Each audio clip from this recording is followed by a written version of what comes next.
ختم الله به النبوة وحكما لا نبي بعده بلغ العلا بكماله كشف الدجى بجماله حصلت جميع خصاله صلوا عليه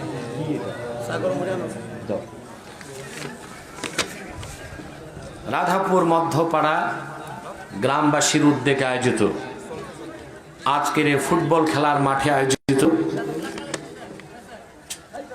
সপ্তম বার্ষিক ইসলামী সুন্নি মহাসম্মেলনের সম্মানিত সভাপতি এখতিয়ারপুর দরবারের সম্মানিত পীর জনাব হযরত মাওলানা মাহবুবুর রহমান কাউসার সাহাব বারাকাল্লাহু ফি উমরিহি, উপস্থিত সাবেক চেয়ারম্যান আলহাজ মোহাম্মদ রইস মিয়া সাহেব, উপস্থিত আছেন আমাদের মাঝে বানিয়াচং উপজেলা পরিষদের আচ্ছা কি না মোহাম্মদ আব্দুল আহাদ অত্র ইউনিয়নের চেয়ারম্যান সহ যারা উপস্থিত আছেন সকলকে দুপুরবেলা দিনের বেলা হৃদয়ের গভীর থেকে জ্ঞাপন করছি উষ্ণ মুবারক। সবটুকুন শুকরিয়া আল্লাহ সুবহানাহু ওয়া তাআলার জন্যে, যিনি আজকের এই মুতাবাররাক মাহফিলে আমাদেরকে আসার বসার তৌফিক দয়া করে ভিক্ষা দান করেছেন। সেজন্য আসুন আমরা সকলে একবার অবনত চিত্তে হৃদয়ের আবেগ অনুভূতি উজাড় করে সমবেত কণ্ঠে বলি আলহামদুলিল্লাহ। অগণিত অসংখ্য দরুদ ও সালাম আল্লাহর সৃষ্টির প্রধান আকর্ষণ, বিশ্ব সভার সভাপতি, সকল নবী রাসূলগণের মাথার তাজ, শামসুল হিদায়াত, বদরুদ্দুজা, সাইয়্যিদুস সাকালাইন, ইমামুল মুরসালিন, খাতামুন নবিয়্যিন আল মুরসালিন, আফতাবে নবুওয়াত, শাহানশাহে রিসালাত, সরকারে দো জাহান, সুলতানুল মদিনা, নবিয়্যুল আম্বিয়া, হুজুরে আকরাম, নূরে মুজাসসাম, নূরুন আলা নূর, সাইয়্যিদিনা হাবিবিনা শফিঈনা মাওলানা মুহাম্মদ সাল্লাল্লাহু আলাইহি ওয়াসাল্লামের উপর আল্লাহ জাল্লা যিকরুহু ওয়া আম্মা নাওয়ালুহু, যাকে আজ থেকে ১৫০০ বছর আগে প্রেরণ করেছেন, সর্বশ্রেষ্ঠ ও সর্বশেষ নবী ও রাসূল হিসেবে, যার পরে আজ পর্যন্ত পৃথিবীতে অবশ্যই কোনো প্রকার এই নবী কিংবা রাসূল অবশ্যই আসে নাই, অবশ্যই এখনো নাই, অবশ্যই কিয়ামত পর্যন্ত আসবে না। সম্মানিত সুধী, আজকের সুন্নি মহাসম্মেলনে চরম ব্যস্ততার মধ্যেও আপনারা ছুটে এসেছেন। দিনের বেলার মাহফিলটি লাখো জনতার মহাসমাবেশে পরিণত হয়েছে, বলেন আলহামদুলিল্লাহ। আপনারা এখানে যারা এসেছেন, আসার পেছনে পার্থিব জাগতিক সামাজিক রাজনৈতিক কোনো স্বার্থ নেই। আমরা এসেছি কেবলমাত্র আল্লাহ তার রসুলের সন্তোষী অর্জনের জন্য। আর এখানে যারা এসেছি, এই লক্ষাধিক জনতার উপস্থিতি কোনো ব্যক্তিকে কেন্দ্র করে নয়, একমাত্র আল্লাহর কোরআনকে কেন্দ্র করে, ঠিক কিনা বলে? যারা দিনের বেলা আরামকে পরিহার করে কর্মব্যস্ত জীবন, যান্ত্রিক জীবন, আপনারা কেউ ব্যবসা নিয়ে ব্যস্ত, কেউ কৃষিজীবী, কেউ চাকরিজীবী, কেউ ব্যবসায়ী, সকল কর্মকাণ্ড পরিহার করে শুধুমাত্র কোরআন করিমকে কেন্দ্র করে যারা এসেছেন, মহান আল্লাহর কাছে তাদের জন্য রয়েছে মহান পুরস্কার, আজরুন আযীম। সুবহানাল্লাহ। এতে আপনারা খুশি না বেজার? প্রথম পুরস্কার হলো স্বয়ং আল্লাহ রাব্বুল আলামিন আপনাদেরকে ভালোবেসেছেন। সুবহানাল্লাহ। তিনি যাকে ভালোবাসেন তাকে হেদায়েত করে কোরআনের পথে টেনে আনেন। আল্লাহ পাক কোরআনে বলেছেন, কুল ইন্নাল্লাহা ইউদিল্লু মান ইয়াশাউ ওয়া ইয়াহদি ইলাইহি মান আনাব। মুহাম্মদ সাল্লাল্লাহু আলাইহি ওয়াসাল্লাম, আপনি বলুন, নিশ্চয় আল্লাহ যাকে ইচ্ছা তাকে পথভ্রষ্ট করেন, আর বিনয়ের সাথে যে এগিয়ে আসে, আল্লাহ তাকে হেদায়েত করে রহমতের কোলে টেনে দেন। এতগুলো মানুষ একটু বড় করে বলেন না সুবহান। তা আল্লাহ আপনাদের ভালোবেসেছেন, খুশি আছেন? দুই, যে কোরআনকে কেন্দ্র করে আপনারা এসেছেন, এই কোরআন এক সেকেন্ডের জন্য আপনাদেরকে জাহান্নাম যেতে দিবে না। তার প্রমাণ আল্লাহর হাবিব ইরশাদ করেছেন, মান জাআলাল কুরআনা আমামাহু কাদাহু ইলাল জান্নাত। যে ব্যক্তি আল্লাহর কোরআনকে জীবন চলার পথে সামনে রাখবে, কোরআনকে নেতা মানবে, কোরআনের অনুসরণ করবে, কোরআন ভিত্তিক জীবন গঠন করবে, আল্লাহর কোরআন তাকে টেনে টেনে নেতৃত্ব দিয়ে আল্লাহর জান্নাতে পৌঁছে দিবে। খুশি আছেন? বেশি না কম? তিন, আমি এবং আপনারা সবাই পাপী তাপী গুনাহগার। আমরা কেউ বলতে পারবো আমাদের গুনাহ নেই? কারো গুনাহ বেশি, কারো গুনাহ কম। কিন্তু কোরআনকে ভালোবেসে যারা এসেছেন, গুনার বোঝা নিয়ে মুনাজাত করে যখন বাড়ি যাবেন, শিশুর মতো নিষ্পাপ হয়ে যাবে। দলিল আল্লাহর হাবিব ইরশাদ করেছেন, আমার উম্মতের ঈমানদার ইলমে দ্বীন শেখার জন্য ঘর থেকে যখন বের হয়ে যায়, ওয়াস্তাগফিরুনাহু মান ফিস সামাওয়াতি ওয়াল আরদি হাত্তাল হিতানি ফিল মা। এমনকি নদী আর সমুদ্রের অগণিত মাছ আল্লাহ রাব্বুল আলামিনের কাছে সে বান্দার জন্য গুনাহ মাফের দোয়া করে। খুশি আছেন? আলহামদুলিল্লাহ বলে।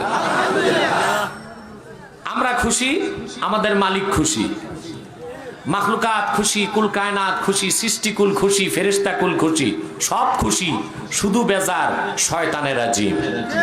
বেজারকে চিল্লায় বলেন, শয়তানও বেজার, তার চেলা চামুন্ডারও বেজার, আর আব্বাসী আশাতে আর একটু বেশি বেজার। শয়তানের সব চেষ্টা ব্যর্থতায় পর্যবসিত হয়েছে, এখন একটি চেষ্টা বাকি আছে, কোন রকম মুনাজাতের আগে উঠানো যায় কিনা। আমরা নেক নিয়ত করে অভিশপ্ত শয়তানের নাপাক গালে একটা থাপ্পড় দিতে চাই। আমরা নিয়ত করছি কিছুক্ষণ পরে আজকের মুনাজাত করে গুনাহ মাফ করে নিষ্পাপ বেহেশতি আল্লাহ ওয়ালা হয়ে বাড়ি যেতে চাই। কারা কারা হাত তুলে আল্লাহ তাআলাকে দেখা।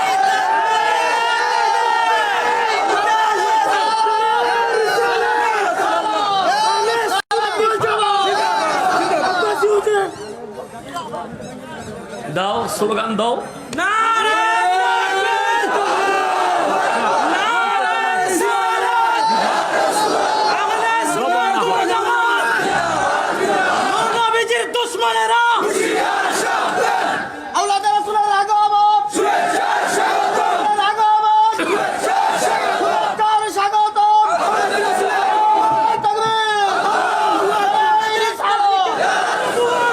আল্লাহ কবুল করুন, আল্লাহ মঞ্জুর করুন, বলুন আল্লাহুম্মা আমিন। সম্মানিত সুধী, সম্মানিত সুধী, এবার আমি মূল আলোচনায় প্রবেশ করছি। আমার সঙ্গে আপনারা তিলাওয়াত করেন, যেন প্রতিটি অক্ষরের নূর আল্লাহ তাআলা আমাদের সিনায় উদ্ভাসিত করে দেন, বলেন আল্লাহুম্মা আমিন। আউযু বিল্লাহি মিনাশ শাইতানির রাজীম। বিসমিল্লাহির রাহমানির রাহিম। আলাম নাশরাহ লাকা সাদরাক ওয়া ওয়াদা'না আনকা ওয়িজরাক الذي أنقض ظهرك ورفعنا لك ذكرك فإن مع العسر يسرا إن مع العسر يسرا فإذا فرغت فانصب وإلى ربك فارغب صدق الله العظيم। পড়ুন সাদাকাল্লাহুল আযীম ওয়া সাদাকা রাসূলুহুন নবিয়ুল কারীম ওয়া নাহনু আলা যালিকা মিনাশ শাহিদিন ওয়াশ শাকিরিন ওয়ালহামদুলিল্লাহি রাব্বিল আলামিন। আমরা তেলাওয়াত করেছি আজকে সূরাতুল ইনশিরাহ। কোন সূরা? একটু জোরে বলেন না ভাই, কোন সূরা? অবাক হবেন, এই সূরাটিতে আল্লাহ আপন দোস্ত মুহাম্মদ সাল্লাল্লাহু আলাইহি ওয়াসাল্লামের আরশচুম্বী মর্যাদার কথা তুলে ধরেছেন। সুবহানাল্লাহ। আয়াত আছে 8টি। কয়টি? প্রতিটি আয়াতে 10 মিনিট করে। আমি 80 মিনিটে পুরা সূরাটির ব্যাখ্যা আপনাদের সামনে তুলে ধরার চেষ্টা করব ইনশাআল্লাহ। এতটুকু ধৈর্য কুলাবে তো আপনাদের? আল্লাহ পাক প্রথম আয়াতে বলেন আলাম নাশরাহ লাকা সাদরাক। এটি একটি প্রশ্নবোধক বাক্য। আমার কথা বুঝতেছেন? আল্লাহ তার রাসূলকে প্রশ্ন করেছেন, আলাম নাশরাহ লাকা সাদরাক, মুহাম্মদ সাল্লাল্লাহু আলাইহি ওয়াসাল্লাম, আমি কি আপনার বক্ষকে, সিনাকে উন্মুক্ত করে দেই নাই? সুবহানাল্লাহ বলবেন। বাক্যটি কি বাক্য বলেন তো ভাই? প্রশ্নবোধক। বাংলাতে যেমন আপনার স্টেজে ডিস্টার্ব করবেন না আমাকে, খামোশ, কোনো ডিস্টার্ব নাই, বসে যান, সবাই বসে যান স্টেজে। এইভাবেই তো আপনারা স্টেজটা ভেঙে ফেলছেন। স্টেজ ভেঙে যদি আমার কোমর ভাঙেন তাহলে অবস্থা কি হবে বলেন?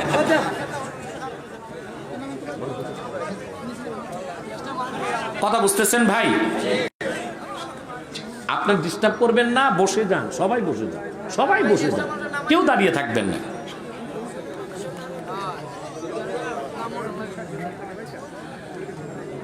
চুপ হয়ে যান, চুপ হয়ে যান, একেবারে খামোশ হয়ে যান। আপনাদের কষ্ট হচ্ছে না তো? আর কষ্ট না হওয়ারই কথা। কষ্ট না হওয়ার জন্যই তো দিনের বেলা আমি কষ্ট দিই, মানে কষ্ট যেন না হয় সেজন্যই তো আমি দিনে আসি, কষ্ট দিই আপনাদের। সম্মানিত সুধী, আল্লাহ পাক তার রাসূলকে প্রশ্ন করেছেন আলাম নাশরাহ লাকা সাদরাক, মুহাম্মদ সাল্লাল্লাহু আলাইহি ওয়াসাল্লাম, আমি কি আপনার সিনাটাকে উন্মুক্ত করে দেই নাই? সুবহানাল্লাহ। এটি একটি প্রশ্নবোধক বাক্য। কি বাক্য? বাংলাতে যেমন প্রশ্নবোধক বাক্য আছে, ইংরেজিতে তাকে বলে ইন্টারোগেটিভ সেন্টেন্স। কিন্তু আরবিতে প্রশ্নবোধক বাক্য অনেকগুলো প্রকার। আরবিতে যে প্রশ্ন করলে জবাবটা হাঁবাচক হয় তাকে বলা হয় ইস্তেফহাম তাকরিরি। কথা বুঝতে পারছেন? আল্লাহ আপন দোস্তকে জিজ্ঞেস করেছেন, মুহাম্মদ সাল্লাল্লাহু আলাইহি ওয়াসাল্লাম, আমি কি আপনার মর্যাদাকে বুলন্দ করার জন্য আপনার সিনাটাকে উন্মুক্ত করে দেই নাই? সুবহানাল্লাহ। এই আয়াতের ব্যাখ্যায় পৃথিবীর সব মুফাসসির একমত। ইত্তাফাকাল মুফাসসিরুন আন্না হাযিহিল আয়া দাল্লাত আলা শাক্কে সাদরে মুহাম্মদ সাল্লাল্লাহু আলাইহি ওয়াসাল্লাম। সব মুফাসসির একমত, আল্লাহ পাক ১৫০০ বছর আগে আমার নূর নবী মুহাম্মদ সাল্লাল্লাহু আলাইহি ওয়াসাল্লামের বক্ষ বিদারণ করেছিলেন 4 বার। রাসূলুল্লাহ সেই শ্রেষ্ঠ মুজিজার কথাটাই আল্লাহ সূরা ইনশিরাতে তুলে ধরেছেন। হাবিব, আমি কি আপনার বক্ষ বিদারণ করে আপনার সিনাটাকে প্রশস্ত করি নাই, উন্মুক্ত করি নাই? রাসূলুল্লাহ জবাব দিয়েছেন, হ্যাঁ। সুবহানাল্লাহ। পূর্বের কোন নবীর বক্ষ বিদারণ হয় নাই, শুধু আল্লাহ রাসূলের বক্ষকে আল্লাহ 4 বার অপারেশন করেছেন। সুবহানাল্লাহ। কয়বার? 4 বার। সিরাতের কিতাবে এসেছে আল্লাহ রাসূলের বয়স যখন ছিল 2 বছর তখন প্রথমবার বক্ষ বিদারণ করা হয়েছে। 4 বছর বয়সের সময় দ্বিতীয়বার, 6 বছর বয়স, 10 বছর বয়সের সময় তৃতীয়বার। আর নূর নবী আল্লাহ সাক্ষাতে মেরাজে যখন গমন করলেন, মেরাজের রাতে হয়েছে শেষবার বা চতুর্থবার। সুবহানাল্লাহ। আর একটু জোরে চাই। রাসূলুল্লাহ সাল্লাল্লাহু আলাইহি ওয়াসাল্লাম নিজে চতুর্থবার বক্ষ বিদারণের ঘটনা বর্ণনা করেছেন। আল্লাহ রাসূল বলেন, আমি উম্মে হানির ঘরে শুয়েছিলাম কাবার পাশে। রাসূলুল্লাহর সাথে ছিল আমিরে হামজা, জাফর সাদেক, হযরত আলী। এই ছেলে বাম দিকে, বাম, আরেকটু বাম। কথা বুঝতেছেন? এই পাশে, এই পাশে রাখো, এই পাশে। এটা সারা বিশ্বে প্রচার হচ্ছে প্রোগ্রামটা, এই সুযোগ করতে দেওয়া উচিত। সম্মানিত সুধী, কথা খেয়াল করছেন? আল্লাহ রসুল বলেন আমি উম্মে হানির ঘরে শুয়েছিলাম, গভীর রাতের সময় দেখলাম উম্মে হানির ঘরের ছাদ সরে গেছে। নেমে আসলো জিবরিল, সঙ্গে মিকাইল। হুজুর বলেন দেখলাম জিবরিল আমার মাথার কাছে দাঁড়িয়েছে, মিকাইল আমার পায়ের কাছে। মিকাইল জিবরিলকে জিজ্ঞেস করলো, ভাই জিবরিল, আল্লাহ কাকে দাওয়াত করছেন? জিবরিল বললেন মাঝখানে যিনি শুয়ে আছেন মুহাম্মদ সাল্লাল্লাহু আলাইহি ওয়াসাল্লাম, চেহারা থেকে নূর বের হচ্ছে, আল্লাহ ওনাকে দাওয়াত করেছে। এখন প্রশ্ন আসে, ঘুমে থাকলে আমরা কিছু দেখি শুনি, রাসূলুল্লাহ দেখলেন কেমন করে? সুবহানাল্লাহ। আমাদের ঘুম আর আল্লাহ রসুলের ঘুম এক নয়। ঘুমের তিনটা স্তর। কয়টা? ইমাম খাজেন তাফসীর খাজেনে লেখেন ইন্নালিন নওমে সালাসাতা মাদারিজ, ঘুমের তিনটা স্তর। ঘুম প্রথম আসে মাথায়, তাকে বলা হয় নুআস। তারপরে আসে চোখে, তাকে বলা হয় সেনা। তারপরে আসে অন্তরে, তাকে বলা হয় নওম। মায়েশা রাদিয়াল্লাহু তাআলা আনহা বলেছেন, হাদিসটি বুখারীতে এসেছে, ইন্না আইনাইহি সাল্লাল্লাহু আলাইহি ওয়াসাল্লাম কানাতা তানামান ওয়াল কলবা ইয়াকজান। মায়েশা বলেন আল্লাহ রাসূল মুহাম্মদ সাল্লাল্লাহু আলাইহি ওয়াসাল্লামের চক্ষু ঘুমাতো, আমার নূর নবীর অন্তর কোনোদিন ঘুমাতো না। কারণ আল্লাহ রাসূল নূর নবী মুহাম্মদ সাল্লাল্লাহু আলাইহি সাল্লাম ঘুমে থাকলো ওহী নাজিল হতো আর তা কোরআন হয়ে যেত। সুবহানাল্লাহ।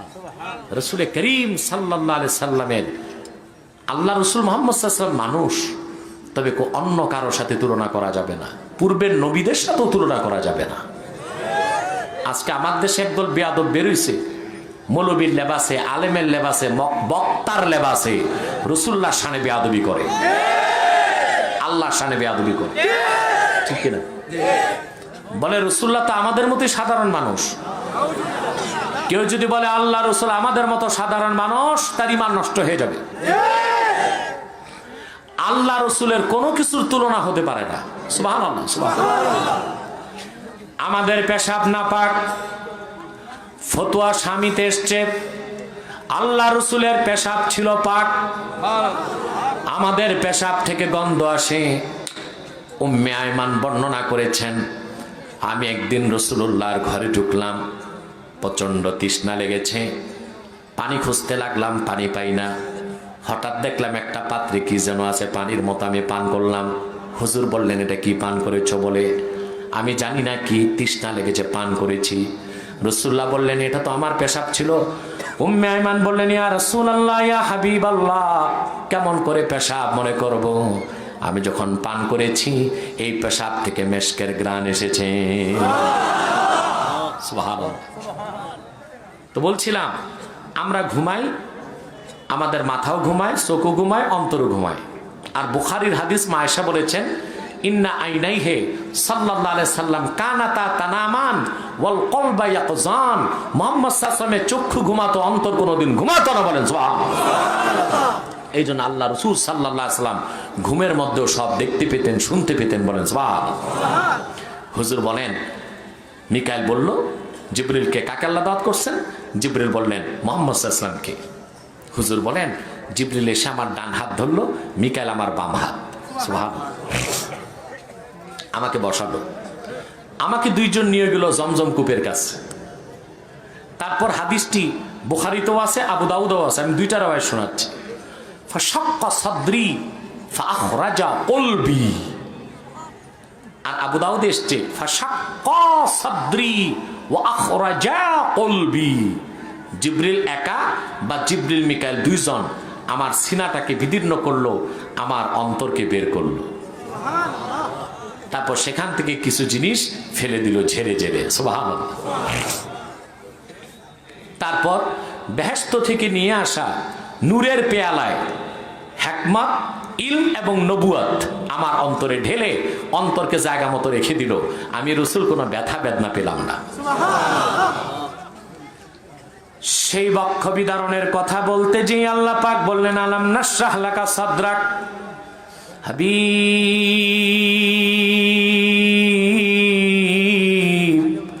মুহাম্মদ সাল্লাল্লাহু আলাইহি সাল্লাম, আপনার সীমাহীন মর্যাদা বুলন্দ করার জন্য আমি আল্লাহকে আপনার বক্ষ বিদারণ করি নাই। সুবহানাল্লাহ বলবেন না? প্রশ্ন হলো, পূর্বের কোন নবীর বক্ষ বিদারণ আল্লাহ করেন নাই, রাসূলুল্লাহর বক্ষ বিদারণ কেন করলেন? প্রশ্ন আসে কিনা বলেন? জোরে বলেন, প্রশ্ন আসে কিনা? তার জবাব হলো, আল্লাহর আখির নবী নূর নবী আমার মুহাম্মদ সাল্লাল্লাহু আলাইহি ওয়াসাল্লাম ১৫০০ বছর আগে মেরাজের রাতে সশরীরে ধুলক বুলক ছাড়িয়ে সাত আকাশ পাড়িয়ে সিদরাতুল মুনতাহার উপরে লা মাকান ওয়ালা জামানের উপরে ৭০,০০০ নূরের পর্দা পার হয়ে মুহাম্মদ সাল্লাল্লাহু আলাইহি ওয়াসাল্লাম জাগ্রত অবস্থায় সশরীরে আমার আল্লাহর আরশে আজিমে পৌঁছেছেন এবং চর্ম চোখে আমার আল্লাহকে দেখেছেন। সেই ক্ষমতা যেন আল্লাহ রসুল অর্জন করতে পারেন, সেজন্য আল্লাহ পাক নূর নবী মুহাম্মদ সাল্লাল্লাহু আলাইহি ওয়াসাল্লামের ৪ বার বক্ষ বিদারণ করেছেন।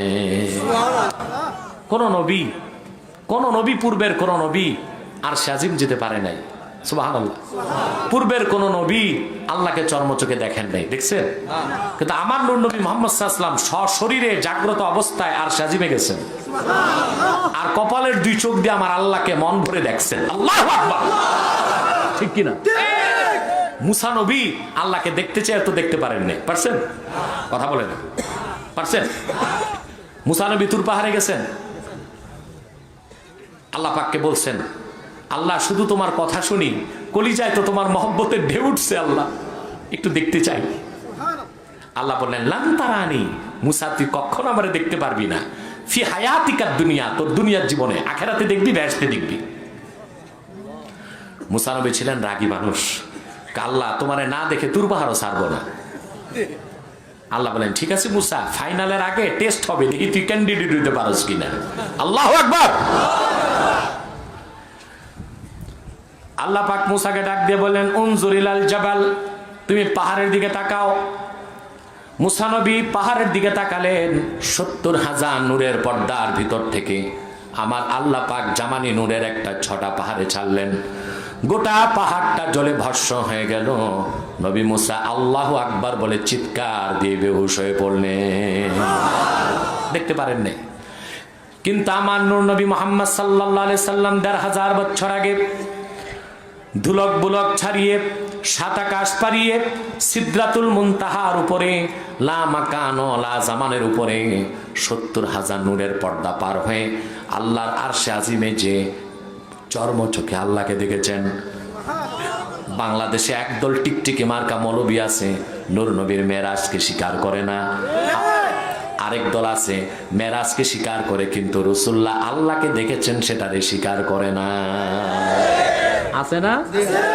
এই সব মৌলবী ওই সব বেয়াদব যারা আল্লাহর শানে বেয়াদবি করে, যারা নূর নবী মুহাম্মদ সাল্লাল্লাহু আলাইহি ওয়াসাল্লামের শানে বেয়াদবি করেছে, আম্মা জান খাদিজাকে শানে বেয়াদবি করেছে, হযরত আলীকে মাতাল বলেছে, হযরত ওমরকে মদখোর বলেছে, পর্দায় মুখ ঢাকার দরকার নাই এইরকম বেয়াদবিপূর্ণ কথা বলেছে, ইহুদি খ্রিস্টানদের মেয়েকে বিয়ে করা জায়েজ বলেছে। এইরকম ইহুদিদের দালালরাই রাসূলুল্লাহর মেরাজকে অস্বীকার করতে পারে, ঠিক কিনা বলে?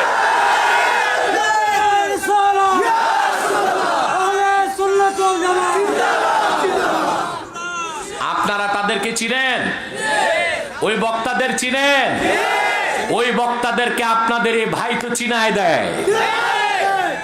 সারা দেশে দেখবেন একটি কথা, আব্বাসী কথায় কথায় কাফের বলে। যারা কথায় কথায় কাফের হয় আব্বাসী, তাদেরকেই কথায় কথায় কাফের বলে, কোন মুসলমানকে বলে না, ঠিক কিনা?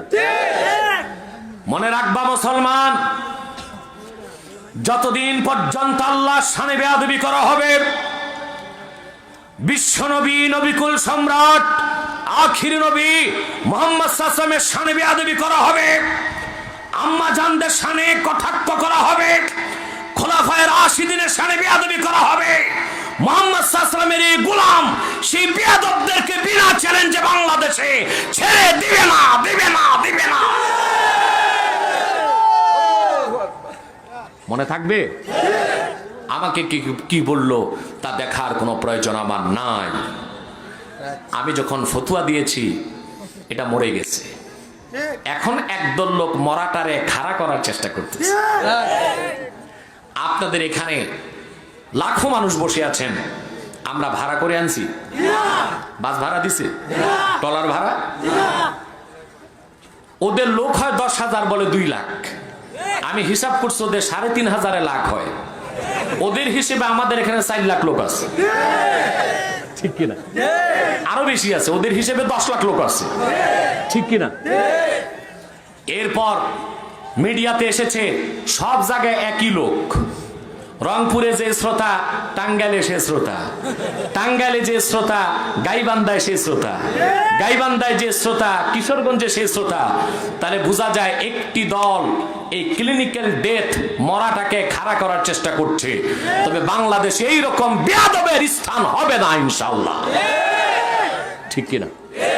আমার রাসূল চর্মচোখে আল্লাহকে দেখছে, এটা আমরা বিনা দলিলে বিশ্বাস করি। দলিলের তো শেষ নাই। কোরআনে আল্লাহ বলেছেন, আল্লাহ রাব্বুল আলামিন কোরআনে বলেন, মা যাগাল বাসার ওয়া মা তাগা। আমার রাসূল মুহাম্মদ সাল্লাল্লাহু আলাইহি সাল্লাম, আল্লাহর রাসূল মুহাম্মদ সাল্লাল্লাহু আলাইহি সাল্লাম যখন আল্লাহকে দেখেছেন, দেখার সময় মুহাম্মদ সাল্লাল্লাহু আলাইহি সাল্লামের দৃষ্টি আঁকাবাঁকা হয় নাই, সীমা লঙ্ঘন করে নাই। মুহাম্মদ সাল্লাল্লাহু আলাইহি সাল্লাম আরশে আজিমে আপন মালিক আল্লাহকে তৃপ্তির সাথে দেখেছেন, বলেন সুবহানাল্লাহ। হযরত মোল্লা আলী কারি রাহমাতুল্লাহ মেশকাতে সরা মেরকাতের 10ম খণ্ডে ইমাম নববীর ফতোয়া তুলে ধরেছেন। ইমাম নববী বলেছেন, ওয়ার রাজিহু আন্নাল হাসিলা আন্না মুহাম্মাদান সাল্লাল্লাহু আলাইহি ওয়াসাল্লাম রাআ রাব্বাহু বিআইনাই রাসিহি। সব মুহাদ্দিস একমত, মুহাম্মদ সাল্লাল্লাহু আলাইহি ওয়াসাল্লাম 1000 বছর আগে জাগ্রত অবস্থায় মেরাজের রাতে সশরীরে ধুলক বুলক ছাড়িয়ে 7 আকাশ পারিয়ে আর সে আজিমে যে কপালের 2 চোখে আল্লাহকে দেখেছেন। হুজুর যেন আল্লাহকে দেখতে পারেন সেজন্য ক্ষমতা আল্লাহ দিয়েছেন হুজুরকে 4 বার বক্ষ বিদারণ করে, বলেন সুবহানাল্লাহ। প্রথম আয়াতের ব্যাখ্যা বুঝছেন? কথা বলেন। এরপর আল্লাহ বলেন, ওয়া ওয়াদানা আনকা ওয়িজরাক আল্লাযী আনকাযা যাহরাক। ইমাম সুয়ুতী ব্যাখ্যা লেখেন, ওয়া ওয়াদানা আনকা ওয়িজরাক আয় হাতাতনা আনকা ওয়িজরাক আল্লাযী আনকাযা যাহরাক আয় আল্লাযী আথকালা যাহরাক। আপনার পিঠের বোঝা আল্লাহ হালকা করে দিয়েছেন, যে বোঝাটা আপনি রাসূলের পিঠকে ভারী করে দিয়েছিল। মনোযোগ আছে আমার দিকে? এই আয়াত 2 রকম ব্যাখ্যা আমি পেয়েছি। কয় রকম? একদল মুফাসসির বলেছে রাসূলুল্লাহর পিঠের বোঝা আল্লাহ যে হালকা করছেন সেটা ছিল রাসূলুল্লাহর গুনাহ। এই তাফসীর আমরা মানতে পারবো না। আল্লাহ রাসূল মুহাম্মদ সাল্লাল্লাহু আলাইহি ওয়াসাল্লামের কোনো গুনাহই ছিল না, ঠিক কিনা? বাংলাদেশে ভণ্ড বক্তাগুলো কোরআনের অপব্যাখ্যা করে। এক লম্পট বক্তা বলেছে আল্লাহ রসুলেরও গুনাহ ছিল। সে দলিল দিয়েছে আল্লাহ কোরআনে বলছেন ফাস্তাগফিরহু। মুহাম্মদ সাল্লাল্লাহু আলাইহি ওয়াসাল্লাম আপনি আল্লাহর কাছে ক্ষমা চান, যদি গুনাহ না থাকতো তো ক্ষমা চাইতে আল্লাহ বলছেন কেন? এটা কোরআনের অপব্যাখ্যা। সেই ভণ্ড বক্তা তাফসীর খুলে দেখে নাই। আল্লাহ তার রাসূলকে নিজের জন্য ক্ষমা চাইতে বলেন নাই, তাফসীরে এসেছে ফাস্তাগফিরহু লি উম্মাতিকা। মুহাম্মদ সাল্লাল্লাহু আলাইহি ওয়াসাল্লাম আল্লাহর কাছে ক্ষমা চান উম্মতের জন্য। কার জন্য? সুবহানাল্লাহ, সুবহানাল্লাহ। কার জন্য? উম্মতের জন্য। আমার নবী মুহাম্মদ সাল্লাল্লাহু আলাইহি ওয়াসাল্লামের কোনো গুনাহ ছিল না, পূর্বের কোনো নবীরও গুনাহ ছিল না। আহলুস সুন্নাহ ওয়াল জামাতের মতে আল আম্বিয়া ও হুমুল মাসুমুন, নবীগণ নিষ্পাপ ছিলেন। আল আম্বিয়া মুনাজ্জাহুনা মিনাল কাবাইরি ওয়াস সাগাইর, আল্লাহর প্রত্যেক নবী যারা ছিলেন তারা কবিরা সগীরা গুনাহ থেকে পবিত্র ছিলেন। এই যদি হয় পূর্বের নবীদের মর্যাদা, তাহলে যিনি নবীগণের নবী আখিরি নবী আমার মুহাম্মদ সাল্লাল্লাহু আলাইহি ওয়াসাল্লাম, ওনার তো কোনো গুনাহই ছিল না। তাহলে ফাস্তাগফিরহু, আপনি আল্লাহর কাছে ক্ষমা চান। কার জন্য? রাসূলুল্লাহর জন্য চাইতে বলেছেন আল্লাহ, না উম্মতের জন্য? কার জন্য? মনে করুন এই চেয়ারম্যান সাহেব একটা বাগান বানাইছে। কি বানাইছে? বাগান আছে নি চেয়ারম্যান সাহেব? আপনার আছে? একটা বাগান বানাইছে, বুঝলেন? গোলাপ ফুল, গেন্দা ফুল, রজনীগন্ধা, সূর্যমুখী, দেশি বিদেশি ফুল দিয়ে বানাইছে। আমার এক বাচ্চা যে চেয়ারম্যান সাহেবের যত ফুল সব গোড়াতে কাটছে। কথা বলেন, বাচ্চা তো আমার নাবালিগ। আর আমি চেয়ারম্যান সাহেবের হাত দেখলাম, চেয়ারম্যান সাহেব মাফ করে দেন। মাফটা কার জন্য চাইলাম? আমার জন্য না বাচ্চার জন্য? দোষ করছে কে? মাফ চাইলো কে? কথা বলেন, আরে বিয়ে কথা কও না কে? দোষ করছে কে? মাফ চাইলো কে? সেই ভণ্ড বক্তা, সে তো বুঝে নাই ফাস্তাক ফিরহুর ব্যাখ্যা। আল্লাহ বলেছেন ফাস্তাক ফিরহু, আয় ফাস্তাক ফিরহুলি উম্মতি। মুহাম্মদ সাল্লাল্লাহু আলাইহি ওয়াসাল্লাম, আপনার তো কোনো গুনাহ নাই, আপনি আপনার উম্মতের জন্য ক্ষমা চান। আপনি রাসূল যখন আপনার নূরের জবানে উম্মতের জন্য ক্ষমা চাইবেন, আমি আল্লাহ তো ক্ষমা না করে পারবো না। তাহলে আল্লাহ পাক যে বলেছেন ওয়াওয়াদানা আনকা উজরাক আল্লাযী আনকাদা যাহরাক, আল্লাহ আমি আপনার পিঠের বোঝা হালকা করেছি। যে বোঝা আপনার পিঠকে ভারী করে দিয়েছিল, সেটার অর্থ গুনাহ নেওয়া যাবে না। উজরনের দ্বিতীয় ব্যাখ্যা দায়িত্বের বোঝা। আল্লাহ পাক তার রাসূলকে ১৫০০ বছর আগে যে দায়িত্ব দিয়েছিলেন, নূর নবী সেই দায়িত্ব পালন করতে পেরেছেন, আল্লাহ বোঝা হালকা করে দিয়েছেন। বোঝা দুই প্রকার। কয় প্রকার? একটা মানবী আর একটা আরাজি। একটা মানবী আর একটা কি? আরাজি। এই যে একটা কাপ আমি হাতে নিলাম, ওজন আছে না? এটা হলো আরাজি। এটা কি? 2 মণ ওজনের একটা আলুর বস্তা আমার মাথায় যদি দেন, আমি নিতে পারবো না? পারবো, কারণ আমার ওজন 3.5 মণ, আলহামদুলিল্লাহ।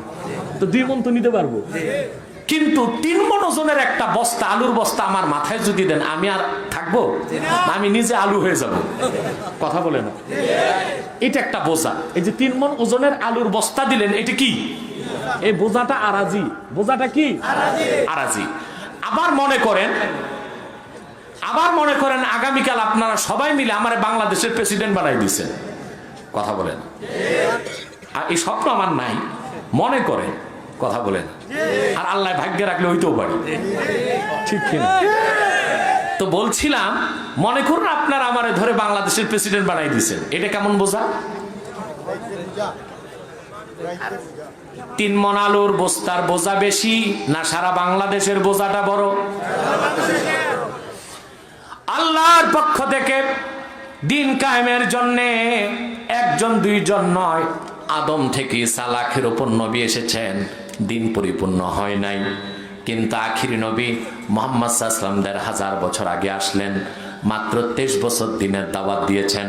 13 বছর মক্কায়, 10 বছর মদিনা মুনাওয়ারায়। রাসূলুল্লাহকে দিন কায়েমের জন্য ৮০টার মতো যুদ্ধ করতে হয়েছে। উহুদে দান শহীদ হয়েছে, তায়েফে রক্ত ঝরেছে, খন্দকে রক্ত ঝরেছে। 23 বছরের মাথায় আমার আল্লাহ রাব্বুল আলামিন নূর নবীর রক্ত ঝরা দিন ইসলামকে পরিপূর্ণ করে দিলেন।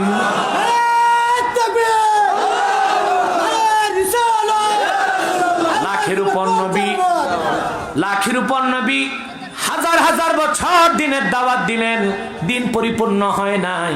কিন্তু আখির নবী মুহাম্মদ সাল্লাল্লাহু আলাইহি ওয়াসাল্লাম মাত্র 23 বছর দাওয়াত দিলেন, দিন পরিপূর্ণ হয়ে গেল। ঠিক কিনা বলেন? 23 বছর দিনের দাওয়াত দিয়ে আমার নূর নবী যখন আরাফার ময়দানে আসলেন বিদায় হজ্জে, সুবহানাল্লাহ বলবেন না?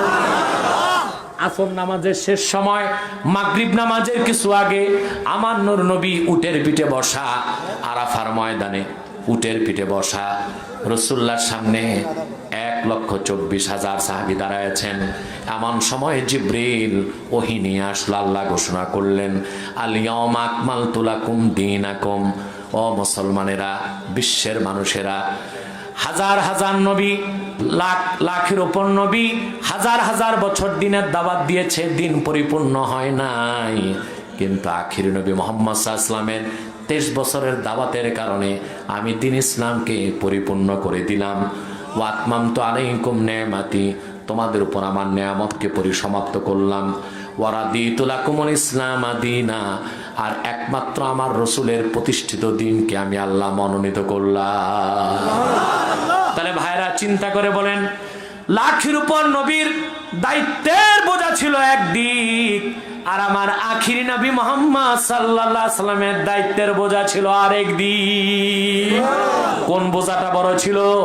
আমার রাসূলের দায়িত্বের বোঝাটা বড় ছিল। আল্লাহ সে কথাই কোরআনে মনে করায় দিলেন, ওয়া ওয়াদানা আনকা ওয়িজরাক আল্লাযী আনকাযা যাহরাক।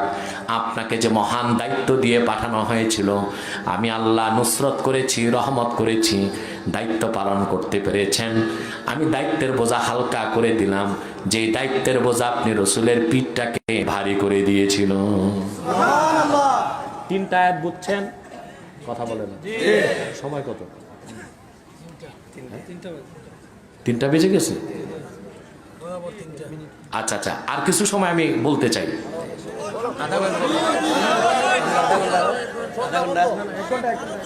রাখো রাখো, আমি কথাটা বলি না বাবা, কথা বলতে দাও।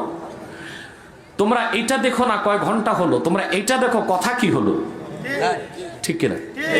আমাদের দেশে তো কোনো ওয়াজ নাই, ওয়াজের নামে আওয়াজ আছে। বক্তা আসতেছে, দেখা যায় কোরআনও নাই, হাদিসও নাই, ফার্সি কবিতা পড়ে, সহবতে সালে তোরা সালে তো, সহবতে তালে তোরা তালে তো। সালে তোরা তালে তোরা দিয়া তাল গোল পাকায় 2 ঘন্টা শেষ। এটা ওয়াজ না আওয়াজ। আবার এখন বেরিয়েছে হাইব্রিড বক্তা, কোরআনও নাই, হাদিসও নাই, এখান থেকে কিছু, ওখান থেকে কিছু, কিছু ট্যাংরা, কিছু ফিশ, কিছু বাংলা, কিছু ইংলিশ, তার মানে বাংলিশ, ঠিক কিনা বলেন? ইংলিশ বললেই মনে করো না বড় মৌলবী হয়ে গেছে। ইউরোপ আমেরিকায় মুসি, চামার, ডোম, সোর, এরাও ইংলিশ কয়, ঠিক কিনা? ইংলিশ বললে বড় আলেম হওয়া যায় না। এই ওয়াজের মাঝখানে ইংরেজিতে পটর পটর, এটা একটা বিটলামি ছাড়া আর কিছু, ঠিক কিনা? সম্মানিত সুধী, যে কথা বলছিলাম, অতএব কয় ঘন্টা কথা হলো তা দেখো না, কি কথা হলো তা দেখার চেষ্টা করো আমার ভাইরা। তাহলে 3টে আয়াতের ব্যাখ্যা আমি খুব সংক্ষেপে শোনালাম। চতুর্থ আয়াতে আল্লাহ বলেন, ওয়ারাফা'না লাকা যিকরাক। মুহাম্মদ সাল্লাল্লাহু আলাইহি ওয়াসাল্লাম, আমি আপনার জিকিরকে, আপনার নামকে, আপনার প্রশংসাকে, আপনার স্তুতি, আপনার বৈশিষ্ট্য, আপনার মর্যাদাকে আমি আল্লাহ নিজে সমুন্নত করেছি। সুবহানাল্লাহ। এই আয়াতের তাফসীর আমি আর করব না, আল্লাহ কি করছেন সেটা শোনাবো। সুবহানাল্লাহ। সূরা আল-নাসর নাজিলের পরে জিবরিল চলে আসলেন,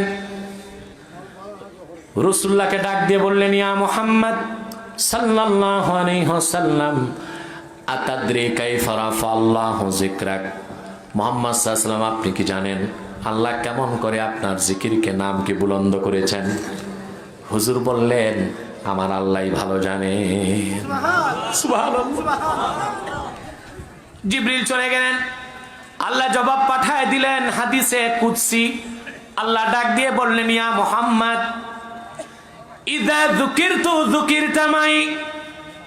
হাবিব, আকাশে জমিনে, ধুলোকে ভুলোকে, নদী আর সমুদ্রে, লৌহ কলমে, আরশে আজিমে আর জান্নাতে, যখনই আমি আল্লাহর জিকির হয়, সঙ্গে আপনি মুহাম্মদের জিকির হয়। যখনই আমি আল্লাহর জিকির হবে, সঙ্গে আপনি মুহাম্মদের জিকির হবে। সেজন্য কি নামাজে, কি মোনাজাতে, কি দোয়াতে, কি জানাজাতে, কি বিয়েতে, কি তাশাহুদে, কি খুতবাতে, কি আজানে, কি একামতে, কি কোরআনে, কি হাদিসে, যেখানে আল্লাহর নাম, সঙ্গে আমার নূর নবীর নাম সাল্লাল্লাহু আলাইহি ওয়াসাল্লাম। ইজা যুকিরতু যুকিরতা মাই।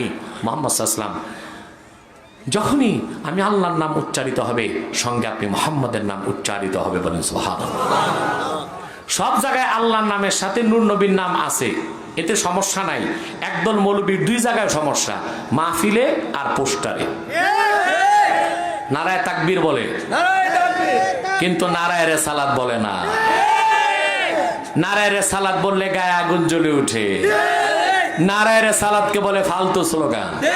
নারায়ে রিসালাতকে যে ফালতু স্লোগান বলছে, ওর ঈমানও গেছে, বউটাও গেছে, যদি নিজের বউ হয়, ঠিক কিনা? যদি নিজেরটা হয়, কথা বলে না। নারায়ে রিসালাত, রাসূলুল্লাহর রিসালাতের স্লোগানকে ফালতু বললে ঈমান থাকবে? মনে রাখবেন একটি কথা, যেই শব্দ আমার আপনার ক্ষেত্রে খাটে, ওই শব্দ আল্লাহ তার রাসূলের শানে খাটে না। আমি একটা উদাহরণ দিচ্ছি, দেখেন। এই যে চেয়ারম্যান সাহেব বসে আছেন, ওনার স্ত্রীর ছোট ভাই ওনার কি হয়? কথা বলেন। শালাকন আর হালাকন। বড়টা হয় সম্বন্ধী, ছোটটা কি হয়? শালা। আর আমি যদি চেয়ারম্যান সাহেবকে জিজ্ঞেস করি, চেয়ারম্যান সাহেব কি হয় আপনার, উনি কি বলবে? এটা আমার শালা। কি বলবে? আমার ছোট ভাই, আমার স্ত্রীর ভাই, আমার ছেলের মামা, আমার শ্বশুরের বড় ছেলে। নাকি শালা শব্দটা একটা বৈধ শব্দ, কিন্তু চেয়ারম্যান সাহেব শব্দটা ব্যবহার করছে না, বর্তমানে শব্দটা গালি হিসেবে ব্যবহার। তাহলে জাহেল বক্তারা বুঝো না, আল্লাহ রসুলের শানে উম্মি শব্দের অর্থ নিরক্ষর আসবে না, কারণ নিরক্ষর এখন মূর্খ অর্থে ব্যবহার হয়, গালি অর্থে ব্যবহার হয়। আল্লাহ রসুলের শানে সিক্স প্যাক শব্দ আসতে পারে না। আমরা যারা সাধারণ মানুষ ব্যায়াম করি, পেটে 6টা ভাঁজ ফালাই, এটাকে সিক্স প্যাক বলা হয়। এই শব্দটা নূর নবীর শানে আসবে না। আম্মা জান খাদিজার শানে ইনটেক ছিল না, এই শব্দ আসতে পারে না। তিনি তালাক্কা ছিলেন, কালো ছিল, 3বার বিয়ে হয়েছে, এই শব্দ মা খাদিজার শানে আসতে পারে না। হযরত আলী মাতাল ছিল, খোলাফায়ে রাশিদিনের শানে এই শব্দ আসতে পারে না। হযরত ওমর মদ খেয়েছে, মদখোর ছিল, এই শব্দ খোলাফায়ে রাশিদিনের শানে আসতে পারে না। আমার আল্লাহর শানে আবে হালা শব্দ আসতে পারে না। যে শব্দ তোমার আমার শানে ব্যবহার করা বেয়াদবি, ওই শব্দ আল্লাহ তার রাসূলের শানে ব্যবহার করাটাই কুফরি। এই সূক্ষ্ম কথাটা এই জাতিকে আমি বুঝাইতে পারলাম না। দেখেন, ফতুয়া আলমগিরিতে আসছে, এটা আমাদের হানাফিদের আইন শাস্ত্র। বাবা আদম আমাদের বাবা, শুধু কি বাবা না নবী? আদম আলাইহিস সালাম প্রথম পৃথিবীতে কাপড় বানাইছে। আপনাদের দেশে যারা কাপড় বানায় তাদেরকে কি বলে? সেলাই করে দর্জি বানায় যে তাঁতি। এই তাঁতির আবার একটা প্রচলিত বাংলা আছে, জোলা কয়, জোলা, ঠিক কিনা? জোলা কয় না? আর জোলাদেরকে আমরা একটু বোকা মনে করি। ওই যে মা জোলারে বলছে শ্বশুর বাড়ি যাচ্ছ, কিছু মিছু নিয়ে যাও। জোলা যায় মান কচু নিয়ে গেছে। কি নিয়ে গেছে? মা বলছে কিছু মিছু নিয়ে যাও। আর জোলা ভাবছে বাজার দিয়ে হাঁটতেছে, তো এক লোক বলতেছে ভাই কচু নেন, কচু, মান কচু। এই ভাবছে মায় তো এই কিছু মিছুই নিতে গেছে, কচু একটা কান্দে করে নিয়ে বাড়ি গেছে। এইরকম বোকা হয় জোলারা, ঠিক কিনা? জোলার শুদ্ধ বাংলা হলো তাঁতি। আচ্ছা বলেন তো ভাই, আমাদের দেশে কেউ যদি কাপড় বানায়, তাকে যদি আমরা তাঁতি বলি, গুনাহ হবে? জোলা বলে গুনাহ হবে? কিন্তু ফতোয়া আলমগিরিতে এসছে, বাবা আদম সেই জন্য কেউ যদি বলে তিনি জোলা ছিলেন, লোকটি কাফের হয়ে যাবে। কারণ এই কথা দিয়ে হযরত আদমের শান কমানো হয়। ফতোয়ার কিতাবে এসেছে, ফতোয়া কাজী খানে, ইন্না ইস্তিগফাফাল আমবিয়াই কুফরুন, নবীগণের শান খাটো করা কুফরি।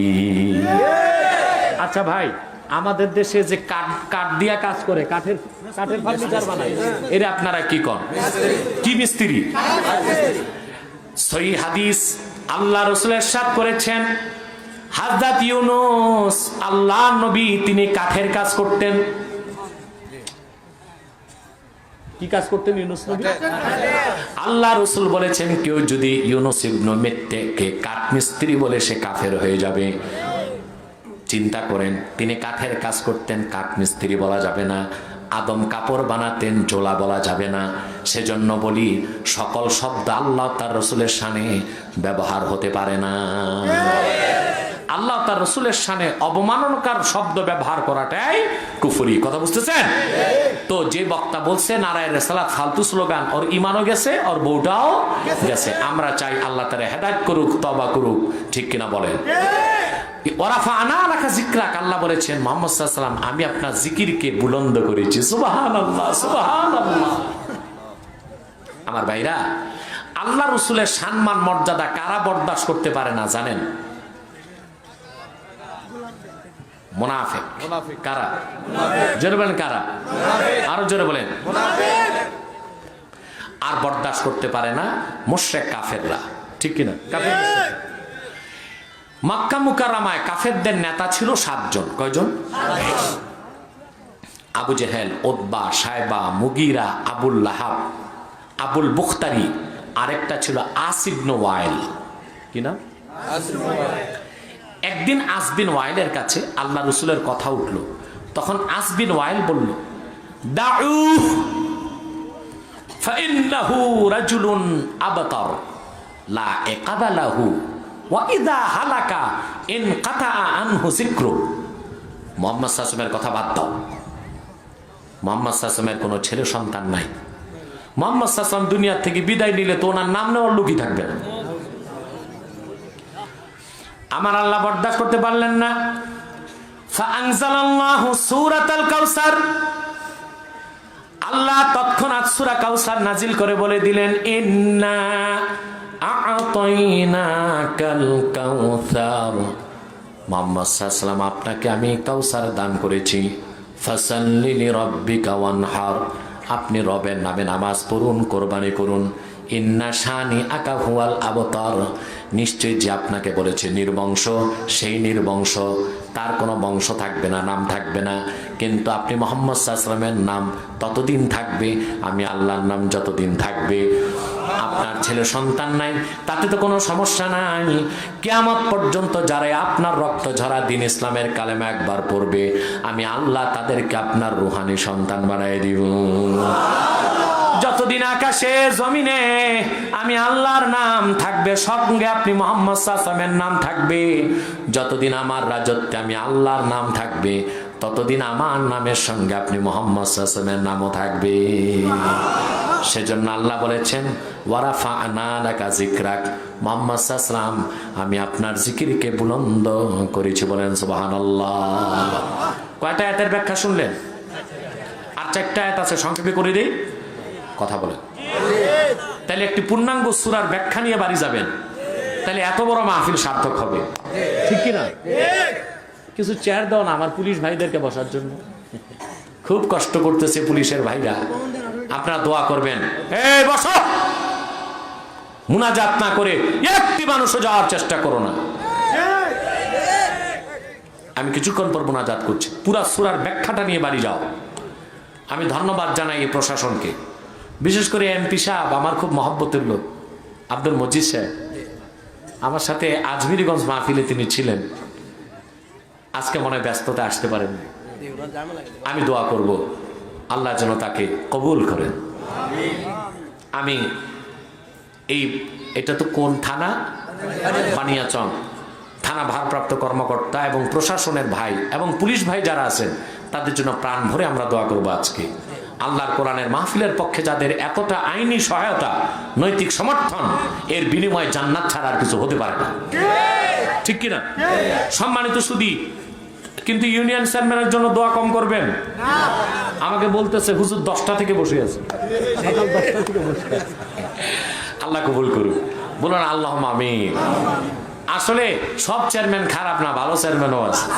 সব পুলিশ খারাপ না, ভালো পুলিশও আছে, ঠিক কিনা? আমরা নিজেরা ভালো হই না, শুধু দোষ দিই চেয়ারম্যান, মেম্বার, পুলিশকে, ঠিক কিনা? আমি দেখেছি এমন পুলিশ অফিসার তাহাজ্জুদ নামাজ পড়ে। আমি এমন চেয়ারম্যান দেখেছি, আলহামদুলিল্লাহ, এমপি মন্ত্রীও দেখেছি, যারা নীরবে নিভৃতে আল্লাহর কোরআনের পক্ষে কাজ করে যাচ্ছে, দ্বীনের পক্ষে কাজ করে যাচ্ছে। আমরা তাদেরকে, কোরআনের পক্ষে যারা, তাদেরকে আমরা দোয়া করব, আলিঙ্গন করব, বুকটা ভরে তাদের জন্য আমরা আল্লাহর কাছে প্রার্থনা করব। পারবো না ইনশাআল্লাহ? কয় আয়াতের ব্যাখ্যা শুনলেন? 5ম আয়াত আল্লাহ বলেন, ইন্না মাআল উসরি ইউসরা, নিশ্চয়ই দুঃখ কষ্টের সাথে আছে সহজ এবং সুখ। ইন্না মাআল উসরি ইউসরা, নিশ্চয়ই দুঃখ কষ্টের সাথে আছে সহজ এবং সুখ। একই কথা আল্লাহ পাক 2বার কেন উচ্চারণ করলেন? প্রশ্ন আসে না? হ্যাঁ, এটা জবাব ইমাম বাগাবী মালিমুত তানজিলে লিখেছেন, ইন্না মাআল উসর, এই যে উসরুন শব্দ আলিফ লামের সাথে আসছে। কিসের সাথে? মুআররাব বিল লাম। আর ইউসরুন যেটা সহজ, সুখ, এটা নাকেরা, ইউসরুন আলিফ লাম ছাড়া আসছে। আরবি ব্যাকরণবিদগণ বলেন, দুটো বাক্য যদি একই রকম হয়, যেই শব্দ আলিফ লামের সঙ্গে আসে মুআররাব বিল লাম, দুইটার অর্থ একটা হয়। আর নাকেরার সাথে যেই শব্দ 2বার আসে, দুইটার অর্থ 2টা হয়। তার মানে ইন্না মাআল উসরি ইউসরান, ইন্না মাল উসরি ইউসরা দিয়ে আল্লাহ বোঝাতে চেয়েছেন এই দুনিয়ায় আমার দিনের পক্ষে আমার বান্দা যদি একটা দুঃখ করে আমি বিনিময়ে দুইটা সুখ দিব। মুসলিমে হাদিস এসছে, মুসলিমে হাদিস এসছে, রাসূলুল্লাহ সাল্লাল্লাহু আলাইহি ওয়াসাল্লাম বলেছেন লা ইয়াগলিবা উসরুন ইউসরাইন, মুমিনের দুইটা সুখের উপর একটা দুঃখ কোনোদিন বিজয় লাভ করতে পারে না। আল্লাহর দ্বীনের জন্য, আল্লাহর কোরআনের জন্য যদি আপনি কষ্ট করেন একটা, পুরস্কার দুইটা, দুঃখ পান একটা, সুখ পাবেন দুইটা, কষ্ট দুনিয়ায় একটা, জান্নাত পাবেন দুইটা। সুবহানাল্লাহ। তারপর আল্লাহ পাক বলেন ফাইযা ফারাগতা ফানসাব ওয়া ইলা রাব্বিকা ফারগাব। এই দুই আয়াতের ব্যাখ্যা করে আমি মোনাজাত করে দেব ইনশাআল্লাহ, ঠিক আছে? দুই আয়াত বলেই শেষ করছি আমি। আল্লাহ পাক বলেন আরো, ওই মিয়া আরো কিভাবে? সূর্য তো ডুবে যাবে, আসর নামাজ বাদ দিয়া, ফরজ বাদ দিয়া তোমরা ওয়াজ শুনবা, ওয়াজ কাজে আসবে? ঠিক, আমরা নামাজও পড়তে হবে টাইম মতো। আর আমি তো আজকে ভূমিকা বাদ দিয়া দ্রুত কথা বলতেছি, কি বলো তোমরা? সম্মানিত সুধী, এখানে এই আয়াতে আল্লাহ কি বললেন? ফাইজা ফারাক্তা ফাংসাব। আজকে একটা প্রশ্নের জবাব আমি দিচ্ছি, ফেকার জবাব। কিসের? আমাদের দেশে নামাজের পর অনেকে মুনাজাত করে না, আছে না? আজানের পর মুনাজাত করে না। তাদের জবাব আমি কোরআন থেকে দিচ্ছি। একজন দুইজন নয়, 14 জন মুফাসসিরের তাফসীর দেখছি আমি। কয়জন? 14 জন। ফাইদা ফারাক্তা ফাংসাবে। কেমন মুফাসসির? আব্দুল্লাহ বিন আব্বাস রাদিয়াল্লাহু তাআলা আনহুমা, কাতাদা, সুদ্দি, মুজাহিদ, হাসান আল বসরি, ওয়াহাব বিন মুনাব্বিহ, ইবনু জারির আত-তাবারি, ইবনু আবি হাতেম, ফখরুদ্দিন রাজি, ইবনু কাসির, ইসমাইল হাক্কি, জালালউদ্দিন সুয়ুতি, জালালউদ্দিন মাহাল্লি, এইরকম 14 জনের তাফসীর দেখেছি। ফাইজা ফারাক্তা ফাংসাবের ব্যাখ্যা তারা একই করেছেন। আমি তাফসীর কবির দ্বিতীয় খণ্ড 11তম খণ্ড 221 কি 22 পৃষ্ঠা থেকে বাক্যটি বলছি। আল্লাহ পাক তার রাসূলকে বললেন ফাইজা ফারাক্তা ফাংসাব, এর অর্থ হলো ফাইদা ফারাক্তা ইয়া মুহাম্মদ সাল্লাল্লাহু আলাইহি সাল্লাম মিন সালাতিল মাকতুবা ফানসাব ফিদ দুআ ইলা রাব্বিক। মুহাম্মদ সাল্লাল্লাহু আলাইহি সাল্লাম, আপনি যখন ফরজ নামাজ শেষ করবেন আল্লাহর কাছে দোয়া করুন। তাহলে ফরজ নামাজের পর দোয়া আছে না নাই? জোরে বলতে হবে, আছে না নাই? দলিল কি? ফরজ নামাজের পর দোয়ার পক্ষে আমি অধম জীবনে 70টা হাদিস দেখেছি। বুখারীতে হাদিস আসছে, মায়েশা রাদিয়াল্লাহু তাআলা আনহা বলেছেন রাসূলুল্লাহ সাল্লাল্লাহু আলাইহি ওয়াসাল্লাম প্রত্যেকদিন ফরজ নামাজের পর দোয়া পড়তেন, আল্লাহুম্মা আনতাস সালাম ওয়া মিনকাস সালাম তাবারাকতা রাব্বানা ওয়া তাআলাইতা ইয়া যাল জালালি ওয়াল ইকরাম। হুজুর এত জোরে দোয়া পড়তেন, আমি আসা ঘর থেকে আওয়াজ পেতাম। আল্লাহর হাবিবের খাদেম হযরত সাওবান বর্ণনা করেন, আসর নামাজের পর আল্লাহর রাসূল সাহাবা একরামের দিকে ফিরতেন, তারপর দোয়া পড়তেন লা ইলাহা ইল্লাল্লাহু ওয়াহদাহু লা শারীকা লাহু লাহুল মুলকু ওয়া লাহুল হামদ ইউহয়ি ওয়া ইউমীত ওয়া হুয়া আলা কুল্লি শাইইন কাদির। আল্লাহুম্মা লা মানিআ লিমা আ'তাইতা ওয়া লা মু'তিয়া লিমা মানা'তা ওয়ালা ইয়ানফাউ যাল জাদ্দি মিনকাল জাদ। রাসূলুল্লাহ প্রত্যেক আসর নামাজের পরে দোয়া পড়তেন। সুবহানাল্লাহ বলবেন না? তা নামাজের পর দোয়া আছে না নাই? তিরমিজির হাদিস, আল্লাহ রাসূলকে প্রশ্ন করা হয়েছে আইয়ুদ দুআই আসমা, হে রাসূল, হে আল্লাহর রাসূল, কখন দোয়া জলদি কবুল হয়? আল্লাহর রাসূল বলেছেন জাওফাল লাইলিল আখির ওয়া দুবুরাস সালাওয়াতিল মাকতুবাত।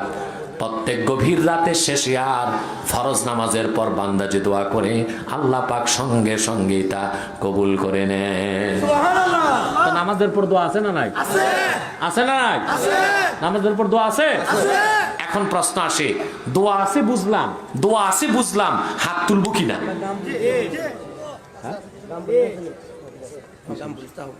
হ্যাঁ, বুঝি না। না না, নিরাপত্তা আল্লাহ দিবেন, ঠিক কিনা? আর অল্প সময় কষ্ট করবেন, তারপর আমি বিদায় দিচ্ছি। তাহলে বলেন তো ভাই, নামাজের পর দোয়া আছে? এখন বলবে হুজুর দোয়া তো মানলাম, তো হাত তুলেন কেন? আচ্ছা ভাই, দোয়াতে হাত কার কাছে তুলি? আল্লাহর কাছে হাত তুলতে যেটা ফতুয়া খুঁজে, ওটা মুসলমান না মুনাফিক? এমপির কাছে গম চায়, চেয়ারম্যানের কাছে ডিজিএফ কার্ড, মুদি দোকানে 10 টাকা লবণের পোটলা, তাতেও হাত পাতে, সমস্যা নাই।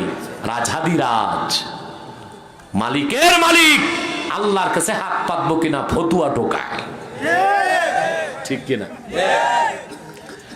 সুস্পষ্ট বলে দিয়ে মুসলমান ভাইয়েরা, দোয়া যদি থাকে হাতও তুলতে হবে, কারণ দোয়ার আদব হলো হাত তোলা।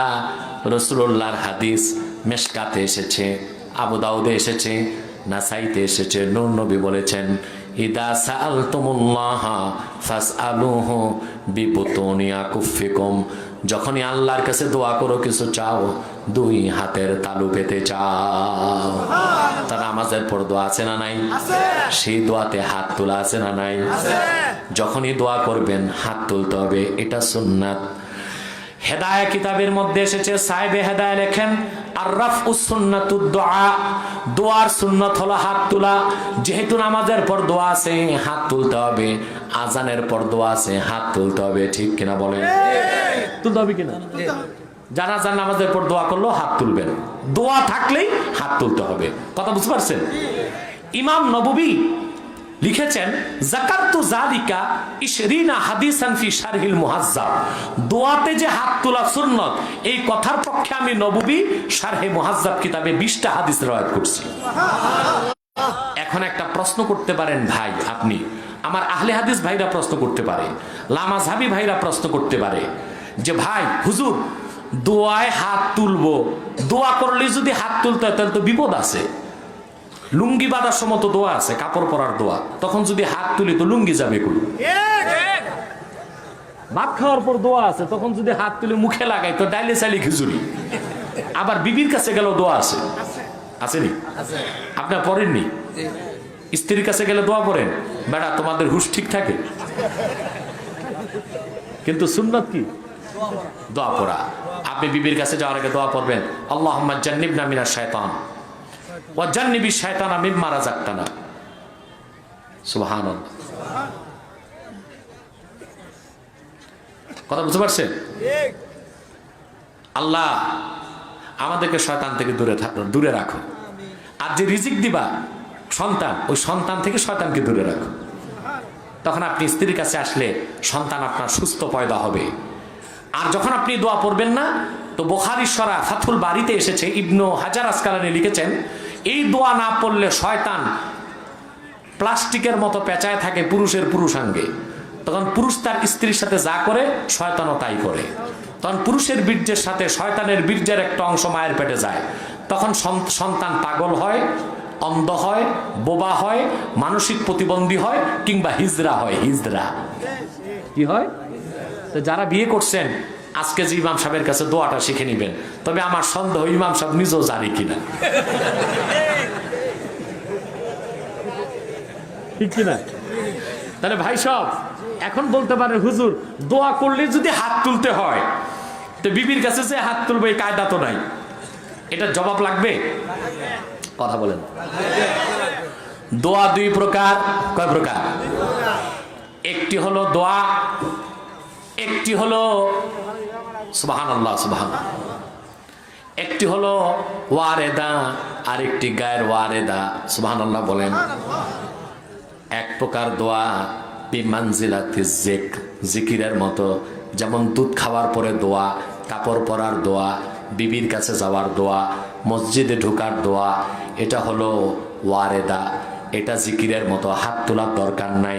কিন্তু নামাজের পরে দোয়া, আজানের পরে দোয়া, ওয়াজের পরে দোয়া, এটা বিমানজিলাতিস সুয়াল, ভিক্ষা করার মতো। সেজন্য এই দোয়াতে হাত তোলা সুন্নাত হয়ে যায়। অনেক ইমাম সাহেব আছে দেখছি আমি, চাকরি বাঁচাইতে হাত তুলে নামাজের পর দোয়ায়, কিন্তু হাত ঘষে, এই হাতে ছাতাগুলি পরিষ্কার করে না। দোয়াতে আল্লাহর কাছে কিভাবে ভিক্ষা চাইবেন আমার নূর নবী শিখাইছেন। সহিহ বুখারী 2য় খণ্ড 910 পৃষ্ঠার হাদিস। আনাস বিন মালিক বলেন, খালেদ সাইফুল্লাহ যুদ্ধে গেছেন, যুদ্ধে বিজয়ের জন্য দেখলাম রাসূলুল্লাহ দোয়াতে হাত তুলছেন। আনাস বিন মালিক বলেন, আমি দেখলাম আল্লাহ রাসূল দোয়াতে হাত তুলেছেন এত উপরে, হাত্তা রাআইতু বায়াদা ইবতাইহি, আমি আনাস আল্লাহ রাসূলের দুই বগলের নূর দেখতে পেলাম।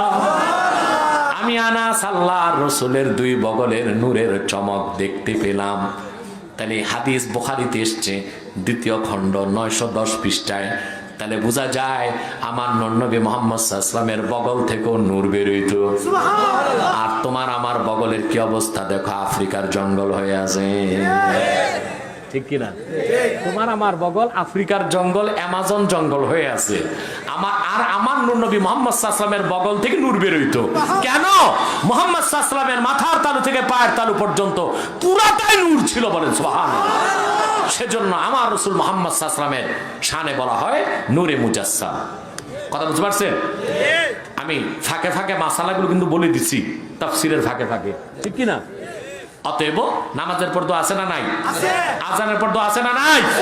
আল্লাহ বলেছেন ফাইদা ফারাকতা ফানসাব। 8ম আয়াতে আল্লাহ বলেন ওয়া ইলা রাব্বিকা ফারগাব। মুহাম্মদ সাল্লাল্লাহু আলাইহি ওয়াসাল্লাম দুনিয়ার কাছ থেকে অবসর হয়ে আপনি বেশি বেশি আপনার রব আল্লাহর দিকে মনোনিবেশ করুন। সুবহানাল্লাহ। আল্লাহ যেন সূরা ইনশিরার 8টি আয়াতের নূর আমাদেরকে দান করেন, সকল শিরক কুফর থেকে রক্ষা করেন। বলুন আল্লাহুম্মা আমিন। সাদাকাল্লাহুল আযীম ওয়া সাদাকা রাসূলুহুন নবিয়ুল কারীম ওয়া নাহনু আলা যালিকা মিনাশ শাহিদিন ওয়াশ শাকিরিন ওয়ালহামদুলিল্লাহি রাব্বিল আলামিন। প্রশ্ন রাখো, আমি 1 মিনিটে জবাব দেব। সোজা দাঁড়ায় থাকো, ডিস্টার্ব করবা না। সম্মানিত সুধী, আমি আর আপনাদের কষ্ট দিচ্ছি না। এই বিশাল জনসমুদ্রের উদ্দেশ্যে আমার কয়েকটি সতর্কবাণী আছে, আমি আপনাদের সতর্ক করে দিচ্ছি। আর একটি লোক উঠবে না মুনাজাতের আগে, আমি বলে দিলাম। আপনার এখানে বিভিন্ন দলের লোক আছেন, আছেন না? কথা বলে না, কিন্তু দলাদলি মারামারি আছে নাই? আছে নাই? দেখুন, আমি আপনাদেরকে, আপনারা এই যে লাখো মুসলমান বসে আছেন, আপনাদেরকে আমি একটা অনুরোধ করব। আপনারা বিভিন্ন পীরের মুরিদ আছেন, ঠিক কিনা? বিভিন্ন নেতার অনুসারী আছেন, এটা নিচে রেখে দিলে ভালো হয়। বিভিন্ন দলের কর্মী আছেন, আছেন না? এই বিভিন্ন পীরের মুরিদ, বিভিন্ন নেতার কর্মী আর দলের অনুসারীকে কোনোদিন ঐক্যবদ্ধ করা সম্ভব? সম্ভব না। প্রত্যেকে পীর নিয়ে আলাদা, নেতা নিয়ে আলাদা, দল নিয়ে আলাদা। কিন্তু আমি আপনাদের ভাই হিসেবে আপনাদের দুহাত ধরে আমার করজোর অনুরোধ, আমরা 3টি বিষয়ে সব পীরের মুরিদ, দলের কর্মী আর দলের অনুসারী এক হয়ে যাব। রাজি আছেন? ইসলাম, মুসলমান, স্বাধীন বাংলাদেশ। ইসলাম, মুসলমান, স্বাধীন বাংলাদেশ। এই 3টি বিষয়ে আমরা সকল দলের মুসলমান ঐক্যবদ্ধ হয়ে যাব। রাজি আছেন? বাংলাদেশ স্বাধীন দেশ, আমাদের প্রিয় মাতৃভূমি। এই দেশে বিভিন্ন ধর্মের লোক আছে, আছে না? আমরা তাদের ডিস্টার্ব করি না। তারা ধর্মকর্ম করে, করুক, তাদের মতো তারা থাকুক, ঠিক না? কিন্তু বড় দুঃখ এবং আফসোস যে কয়েকটি অমুসলিম সম্প্রদায় বাংলাদেশে আছে, তাদের একমাত্র কাজ মানুষকে ধোঁকা দিয়ে কাফের বানানো, অমুসলিম বানানো। তাদেরকে আমরা ছাড় দিতে পারবো না। যে অমুসলিম সম্প্রদায়গুলো মানুষকে কনভার্ট করে, ধর্মান্তর করে, ইসলাম থেকে সরায় কাফের বানায়, মুশরিক বানায়, তাদেরকে আমরা ছাড় দিতে পারি না। ওই সম্প্রদায়গুলোর মধ্যে সবচেয়ে জঘন্য হলো কুখ্যাত কাদিয়ানি সম্প্রদায়। নিঃসন্দেহে তারা অমুসলিম এবং কাফের। তাদেরকে যারা কাফের বলবে না, তারাও কাফের। কারণ তারা আমার আল্লাহর হাবিব, আখিরি নবী, নূর নবী আমার মুহাম্মদ সাল্লাল্লাহু আলাইহি সাল্লামকে আল্লাহর শেষ নবী হিসেবে বিশ্বাস করে না। চিল্লায় বলেন নাউজুবিল্লাহ। এই জন্য তারা কি? চিল্লায় বলেন তারা কি? তাদেরকে যারা কাফের বলবে না, তারা কি? তারা মানুষকে ধোঁকা দেওয়ার জন্যে মুসলমানদের মতো দাড়ি রাখে, টুপি লাগায়, নাম রাখে। তাই বলে কি তারা মুসলমান হবে? দাড়ি রাখলে যদি মুসলমান হওয়া যেত, তো রবীন্দ্রনাথ ঠাকুরের চেয়ে বড় মুসলমান কি? সে কি মুসলিম ছিল না অমুসলিম? নাম পাগলাকে মুসলমান হওয়া যায়? ওই যে ভারতের মনমোহন না লালমোহন, কি নাম? এত বড় ভাগ, এটা পাগড়ি না ডেক্সি? থোতায় সাদা দাড়ি, লম্বা শেরওয়ানি, নাগরা জুতা, সে কি মুসলিম না অমুসলিম? নাম রাখলে মুসলমান হওয়া যায়? এক শয়তান কুকুরের পায়খানা লাড্ডু বানায় উপরে নাম লেখছে দিল্লি কা লাড্ডু। ওটা কি দিল্লির লাড্ডু হবে? তদ্রুপ কাদিয়ানিরা অমুসলিম। আব্দুল আব্বাল, আব্দুল সামাদ, মোবাশ্বের আলী, কবির চৌধুরী এসব নাম রাখার দ্বারা মুসলমান হতে পারে না। ভাইয়ের আমার, বন্ধুরা আমার, আমার আল্লাহ অনুর নবী আমার মুহাম্মদ সাল্লাল্লাহু আলাইহি সাল্লামের ইসলাম ও কোরআনের হাজার হাজার হাজার বছর পরে বর্তমান ভারতের কুখ্যাত পাঞ্জাবের, কুখ্যাত গুরুদাসপুরের, কুখ্যাত কাদিয়ানে ইংরেজ আমলে এক শয়তান নবী দাবি করছে। চিল্লায় বলেন নাউজুবিল্লাহ। কাদিয়ানের কাজ্জাব, ওই শয়তানটার নাম রেখেছিল তার বাপ মির্জা গোলাম আহমদ কাদিয়ানি। সাবধান সাবধান, কাদিয়ানের কাজ্জাবকে গোলাম আহমদ বলা যাবে না, কারণ গোলাম আহমদ অর্থ হচ্ছে আহমদ এর গোলাম। কোন কাফের কোনদিনও গোলাম আহমদ এর গোলাম হতে পারে না। আর কাদিয়ানের কাজ্জাব, মিথ্যানবতের দাবিদার মির্জা গোলাম শয়তান কাদিয়ানি, সে ছিল শেষ দরজার কুখ্যাত কাফের। সে গোলাম আহমদ এর গোলাম ছিল না, সে ছিল কুখ্যাত শয়তানের কুখ্যাত গোলাম। কাদিয়ানের কাজ্জাব, মিথ্যানবতের দাবিদার মির্জা গোলাম শয়তান কাদিয়ানির উপর গজব এসেছে 1908 সালে। যখন গজব এসেছে, কাদিয়ানের কাজ্জাব, মিথ্যানবতের দাবিদার মির্জা গোলাম শয়তান কাদিয়ানি 1908 সালে ধ্বংস হয়ে কুখ্যাত জাহান্নামের কুখ্যাত কুকুরে পরিণত হয়েছে। তার অনুসারীরাও ধ্বংস হয়েছে। বর্তমানে কিছু কাদিয়ানি বাংলাদেশে আছে যারা ইসলাম ও মুসলমানের বিপক্ষে চক্রান্ত করে যাচ্ছে। ইতিমধ্যে তারা বাংলাদেশে 84টা সেন্টার করেছে। তাদের একমাত্র কাজ মানুষকে ধর্মান্তর করে অমুসলিম বানানো, কাফের বানানো। নাম পরিবর্তন করে করে তারা মিথ্যা পরিচয় দেয়। কখনো নিজেদের পরিচয় দেয় আহমদি জামাত, কখনো বলে আহমদিয়া জামাত, কখনো বলে আহমদি সম্প্রদায়, কখনো বলে আহমদিয়া সম্প্রদায়, কখনো বলে আহমদি মুসলিম জামাত, কখনো বলে আহমদিয়া মুসলিম জামাত। সাবধান, যত কাদিয়ানি ছিল, আছে, থাকবে, তারা কেউ আহমদি জামাত নয়, আহমদিয়া জামাত নয়, আহমদি সম্প্রদায় নয়, আহমদিয়া সম্প্রদায় নয়, আহমদি মুসলিম জামাত নয়, আহমদিয়া মুসলিম জামাত নয়। তারা শয়তানি জামাত, কুখ্যাত জাহান্নামের কুখ্যাত কুকুরের দল। আমাদের সকল দলের একটাই দাবি, অনতি বিলম্বে স্বাধীন বাংলায় শয়তান কাদিয়ানীদেরকে রাষ্ট্রীয়ভাবে অমুসলিম ঘোষণা করতেই হবে, করতেই হবে, করতেই হবে। এই দাবি আদায়ে তাহরিকে খাতমে নবুয়ত বাংলাদেশের ব্যানারে যদি জানমাল দিতে হয়, কারা কারা প্রস্তুত আছেন হাত তুলে দেখা।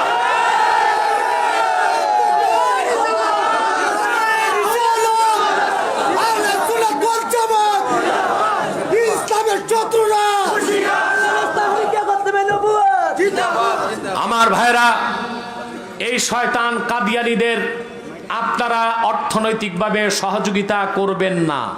করেন আপনারা? করেন। প্রাণ, সিজান, আরএফএল তাদের, প্রথম আলো, ডেইলি স্টার, কালের কণ্ঠ তাদের। এগুলো ধরবেন না, কিনবেন না, বেচবেন না। মনে থাকবে?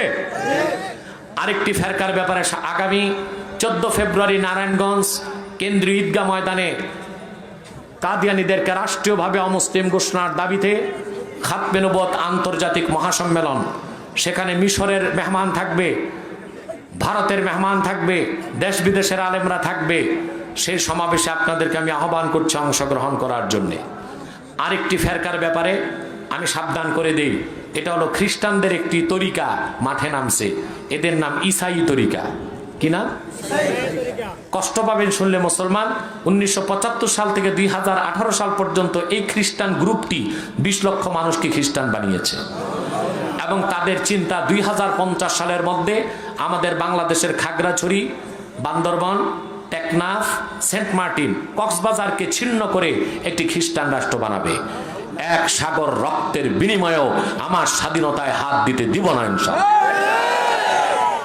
এই খ্রিস্টান মিশনটির নাম ইসাই তরিকা। তারা মানুষকে বলে তারাও মুসলমান। মানুষ খ্রিস্টান হলে বলে আমরা কোন মুসলমান জানো? কয় না, কয় ঈসার উম্মত মুসলমান। আপনারা বলেন ঈসার উম্মত মুসলমান না খ্রিস্টান?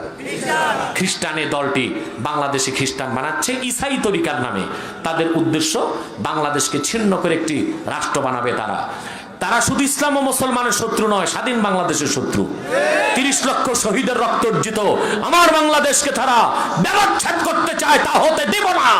ইসলামের স্বার্থে, মুসলমানের স্বার্থে 30 লক্ষ শহীদের রক্তের বিনিময়ে অর্জিত আমার সোনার বাংলা স্বাধীনতা রক্ষায় খ্রিস্টান মিশনারি কার্যক্রম বাংলাদেশে বন্ধ করতেই হবে, করতেই হবে, করতেই হবে।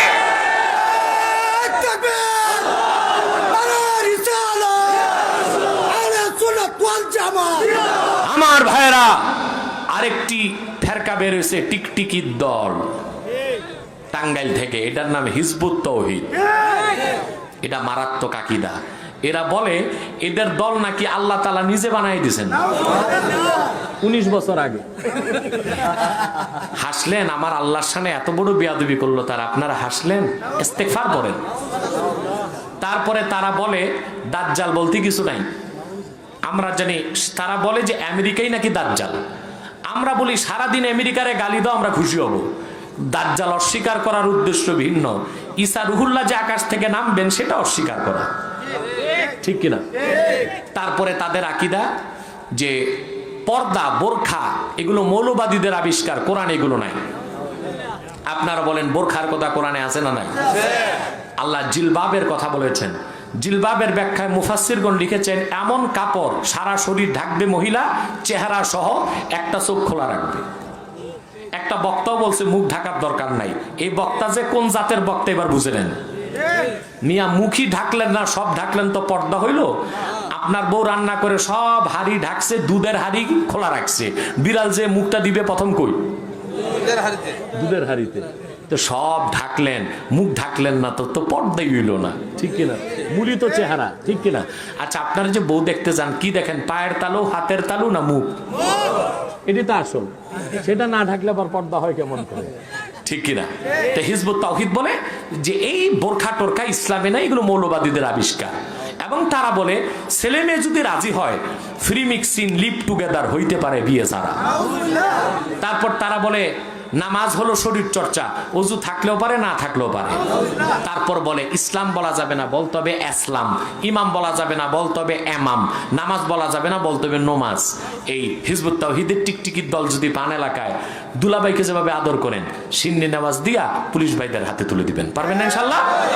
শিরক কুফরের ব্যাপারে আমাদের অবস্থান হবে জিরো টলারেন্স, ঠিক কিনা বলে? আল্লাহ কবুল করুক, আল্লাহ মঞ্জুর করুক। বাকি আপনারা সকল দলের মুসলমান ভাই ভাই হিসেবে থাকবেন, সকল পীরের মুরিদ ভাই ভাই হিসেবে থাকবেন, পারবেন তো ইনশাআল্লাহ? আর যুবকদেরকে বলবো নেশা থেকে তোমাদের দূরে থাকতে হবে। একটি পরিবার যদি ড্রাগ অ্যাডিক্টেড একটা যুবক থাকে, তাহলে ওই পরিবার ধ্বংসের জন্য আর কিচ্ছু লাগবে না। আমি গতকাল এক পরিসংখ্যান দেখেছি, বাংলাদেশে 15 থেকে 30 বছর বয়সের 70 লক্ষ যুবক আর কিশোর ইয়াবা খায়। কত লাখ? চিন্তা করছেন? হ্যাঁ, চিন্তা করছেন? এটা যদি 16 কোটি মানুষের মধ্যে 8 কোটি মহিলা হয় আর 8 কোটি পুরুষ হয়, আর 70 লাখ লোক যদি নেশাগ্রস্ত ইয়াবা খায়, ইয়াবা না বাবা কি কও? ইয়াবা। এটা যদি খায় তো বোঝা যায় প্রতি 8 জনের একজনই নেশাগ্রস্ত। 8 জনের একজন নেশাগ্রস্ত। নেশামুক্ত বাংলাদেশ করা শুধু পুলিশের কাজ, সরকারের কাজ না, তোমারও কাজ। সারা দেশে পুলিশ আছে 1.5 লাখ, কত আছে? মানুষ আছে 16 কোটি। তো একজন পুলিশের ভাগে 15 থেকে 16 হাজার মানুষ। পুলিশের পক্ষে আদৌ কি সম্ভব 15-16 হাজার মানুষকে চেক দেওয়া? নেশামুক্ত বাংলাদেশ গড়তে অভিভাবকদের এগিয়ে আসতে হবে। আপনার সন্তান যদি নেশাগ্রস্ত হয়, পুলিশের হাতে তুলে দেন, মাদক আশ্রমে দেন, তাকে ভালো করে আনেন। আমি দেখেছি এমন নেশাগ্রস্ত যুবকও বাংলাদেশে আছে, ইয়াবার টাকা জোগাতে যে বাবার টাকা চুরি করে মায়ের গহনা বিক্রি করে, ঠিক কিনা? যদি এভাবে বাংলাদেশে নেশাগ্রস্ত যুবকের সংখ্যা বাড়তে থাকে, ড্রাগ অ্যাডিক্টেড মাদকাসক্ত যুবকের সংখ্যা যদি বাংলাদেশে বাড়তে থাকে, বাংলাদেশকে ধ্বংস করতে আর অ্যাটম বোম লাগবে না, নেশাই বাংলাদেশকে ধ্বংস করে দিবে। একজন দুইজন নয়, 70 লক্ষ কিশোর আর যুবক যাদের বয়স মাত্র 15 থেকে 30, তারা ইয়াবা আক্রান্ত হয়ে গেছে। এই গজব থেকে আল্লাহ যেন আমাদের পরিত্রাণ দেন। পরিত্রাণের একটাই উপায়, আপনার সন্তান কোথায় যায় আপনাকে দেখতে হবে, স্কুলে গেল কিনা আপনাকে দেখতে হবে। এশার নামাজের পর বাড়ির বাহিরে আছে কিনা আপনাকে দেখতে হবে। বিশেষ করে ছেলেটারে যদি 5 ওয়াক্ত নামাজি বানাইতে পারেন, আল্লাহর কসম নেশার ধারে কাছেও সে আর যাবে না। পারবেন তো ইনশাআল্লাহ? পারবেন তো ইনশাআল্লাহ? আপনি জানেন নেশাগ্রস্তের শাস্তি কি কোরআনে হাদিসে? ইসলামী শরীয়তে যে নেশা করে আল্লাহর হুকুম তারে 80টা দোররা লাগাও। আমরা যদি আল্লাহর আইনটাকে নিতে পারতাম, সারা বাংলাদেশ থেকে নেশা আর সন্ত্রাস দূরবীন দিয়ে খুঁজেও পেতাম না। আল্লাহর জন্য সেই স্বপ্নটাও পূরণ করেন। এবার ইস্তেগফার পড়েন 11 বার, প্রশ্ন উত্তর আমি দিচ্ছি। আর সূরা ফাতিহা পড়েন একবার।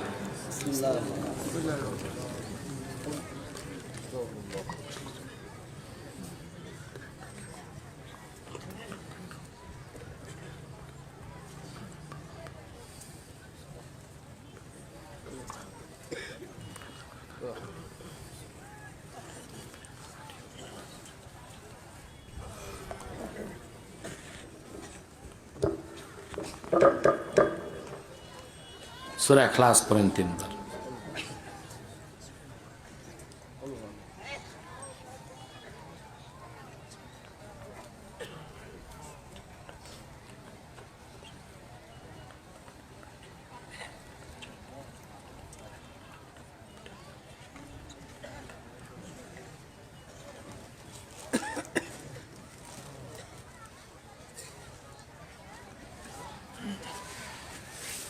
চেয়ারম্যান সাহেব কিছু বলবেন? দোয়া করে দিব না? সময়টা দেখেন, সময় দেখেন। অনেক সময় হয়ে গেছে। আমার চেয়ারম্যান আমার কাছে দাবি করছিল 3:30, 10 মিনিট বেশি হয়েছে আলোচনা, ঠিক কিনা? আমি মুনাজাতের প্রস্তুতি নিচ্ছি, তার আগে আমি প্রশ্নের উত্তরগুলো দিচ্ছি। পরে নাউজুবিল্লাহি মিনাশ শাইতানির রাজিম জোরে আস্তাগফিরুল্লাহ রাব্বি মিন কুল্লি যামবি ওয়া আতুবু ইলাইহি রাব্বি জিদনি ইলমা রাব্বি ইয়াসসির ওয়া লা তুয়াসসির ওয়া তাম্মিম বিল খায়র। এক ভাই প্রশ্ন করেছেন যে ইমাম সিগারেট খান, ওনার পিছনে নামাজ পড়ার বিধান কি? সিগারেট পান করা মাকরু তাহরিমা, মাকরু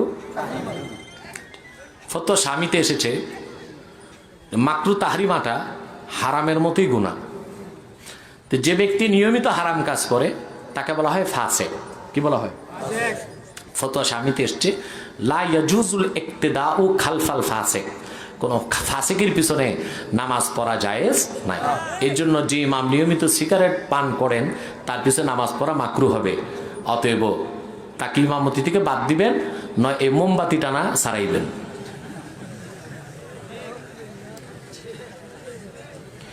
ঈদে মিলাদুন নবী সাল্লাল্লাহু আলাইহি ওয়াসাল্লাম উপলক্ষে জশ্নে জুলুসে যাওয়া কি? দেখুন জশ্নে জুলুসটা একটা ফার্সি শব্দ। কি শব্দ? জুলুস মানে মিছিল, জশন মানে আনন্দ, আনন্দ মিছিল। এটা কি? আনন্দ মিছিল। আপনি নেক নিয়তে করতে পারেন, সমস্যা নেই। তবে ঈদে মিলাদুন নবী সাল্লাল্লাহু আলাইহি ওয়াসাল্লাম আমরা হক্কানি পীর মাশায়েখ যেভাবে পালন করি সেভাবেই উত্তম।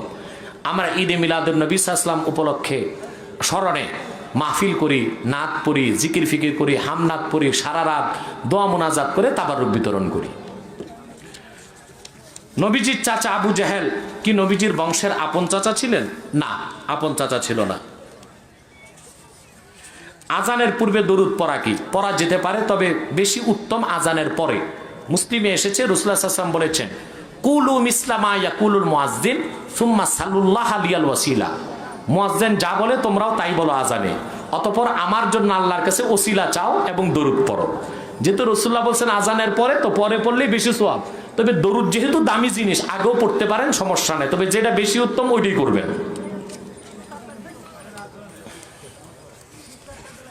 অনেক আলেম বলেন মেরাজ রজনীর রফরফ ছিল গাউসে পাক। না, এটা ভিত্তিহীন কথা।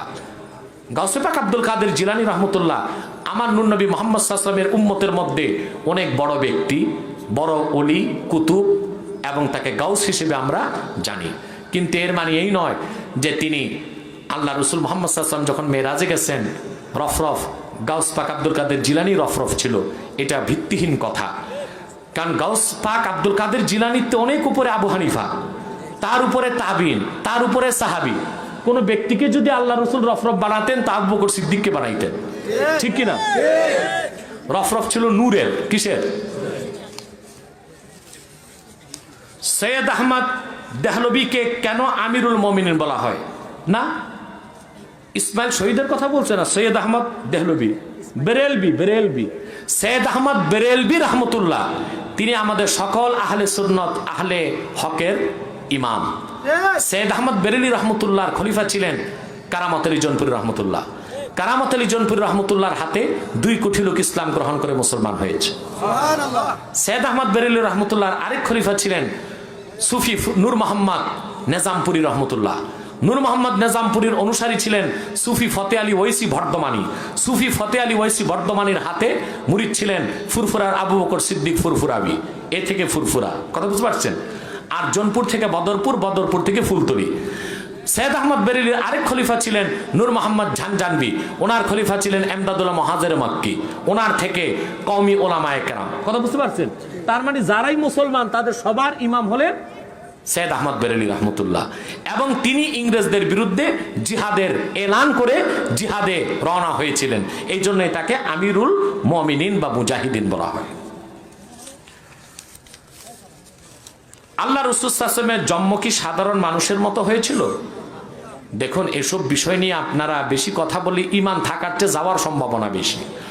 আমার নূর নবী মুহাম্মদ সাল্লাল্লাহু আলাইহি ওয়াসাল্লামের কোনো কিছুর সাথে পূর্বের নবীদেরও তুলনা করা বেয়াদবি, এক কথায় আমি বলে দিছি। এবং নূর নবী মুহাম্মদ সাল্লাল্লাহু আলাইহি ওয়াসাল্লামের সব কিছু ছিল অসাধারণ। আযানের সময় রাসূল সাল্লাল্লাহু আলাইহি ওয়াসাল্লামের নাম শুনে বৃদ্ধাঙ্গুলে চুমো দেওয়া কি মুস্তাহাব, এটা ফতোয়া স্বামীতে এসছে। তারপরে তাফসিরের কিতাব রুহুল বায়ানে এসেছে, ফতোয়া স্বামীতে এসেছে। আল্লাহ রসুল বলেছেন, আজানে যখন আমার নাম নেওয়া হয় আশহাদু আন্না মুহাম্মাদার রাসূলুল্লাহ, তখন কেউ যদি 2 আঙ্গুলের বৃদ্ধাঙ্গুলে চুমু দেয়, চোখে লাগায় বলে আল্লাহুম্মা মাত্তিনি বিসসামি ওয়াল বাসার কুররাতাইনি বিকা ইয়া রাসূলুল্লাহ, আল্লাহ রসুল বলেছেন আনা মুদখিলুহু ফি সুফুফিল জান্নাহ, আমি রসুল নিজ হাতে ধরে তারে জান্নাতীদের কাতারে শামিল করে দেব। এখন টাইম কত? হ্যাঁ, 3:45। আচ্ছা আচ্ছা আচ্ছা। অনেক পুরুষ মহিলার মতো লম্বা চুল রাখে, কিন্তু দাড়ি নেই বলে লম্বা চুল নাকি সুন্নত? নাউজুবিল্লাহ। লম্বা চুল 3 প্রকার সুন্নত, যাকে আপনারা বাবরি বলেন। বাবরি সুন্নতি চুল, একটা কানের লতির উপর, একটা কানের লতির নিচে, আরেকটা মেরুদণ্ডের প্রথম হাড্ডির উপরে। মেরুদণ্ডের প্রথম হাড্ডির নিচে যদি চুল যায় ওটা সুন্নতের খেলাফ, নাজায়েজ। বড় পীর আব্দুল কাদের জিলানীকে গাউসুল আজম বলা যায় কিনা? এক অর্থে বলা যায়। আল্লাহর হাবিব নূর নবী মুহাম্মদ সাল্লাল্লাহু আলাইহি ওয়াসাল্লামের উম্মতের মধ্যে তরিকতের কাজ সবচেয়ে বেশি যার দ্বারা হয়েছে তিনি গাউসে পাক শেখ আব্দুল কাদের জিলানী রহমতুল্লাহ। তরিকতের কাজে তিনি মানুষকে সবচেয়ে বেশি সাহায্য করছেন বলেই তাকে গাউসুল আজম বলা হয়। কথা বুঝতে পারছেন? তরিকতের কাজে। কোন কাজে? যেমন ইমাম আজম বলা হয়, ফিকহের ক্ষেত্রে ইমাম আবু হানিফা সবচেয়ে বড় ইমাম, তরিকতের ক্ষেত্রে গাউসে পাক আব্দুল কাদের জিলানীর অবদান সবচেয়ে বেশি হিসেবেই তাকে গাউসুল আজম বলা।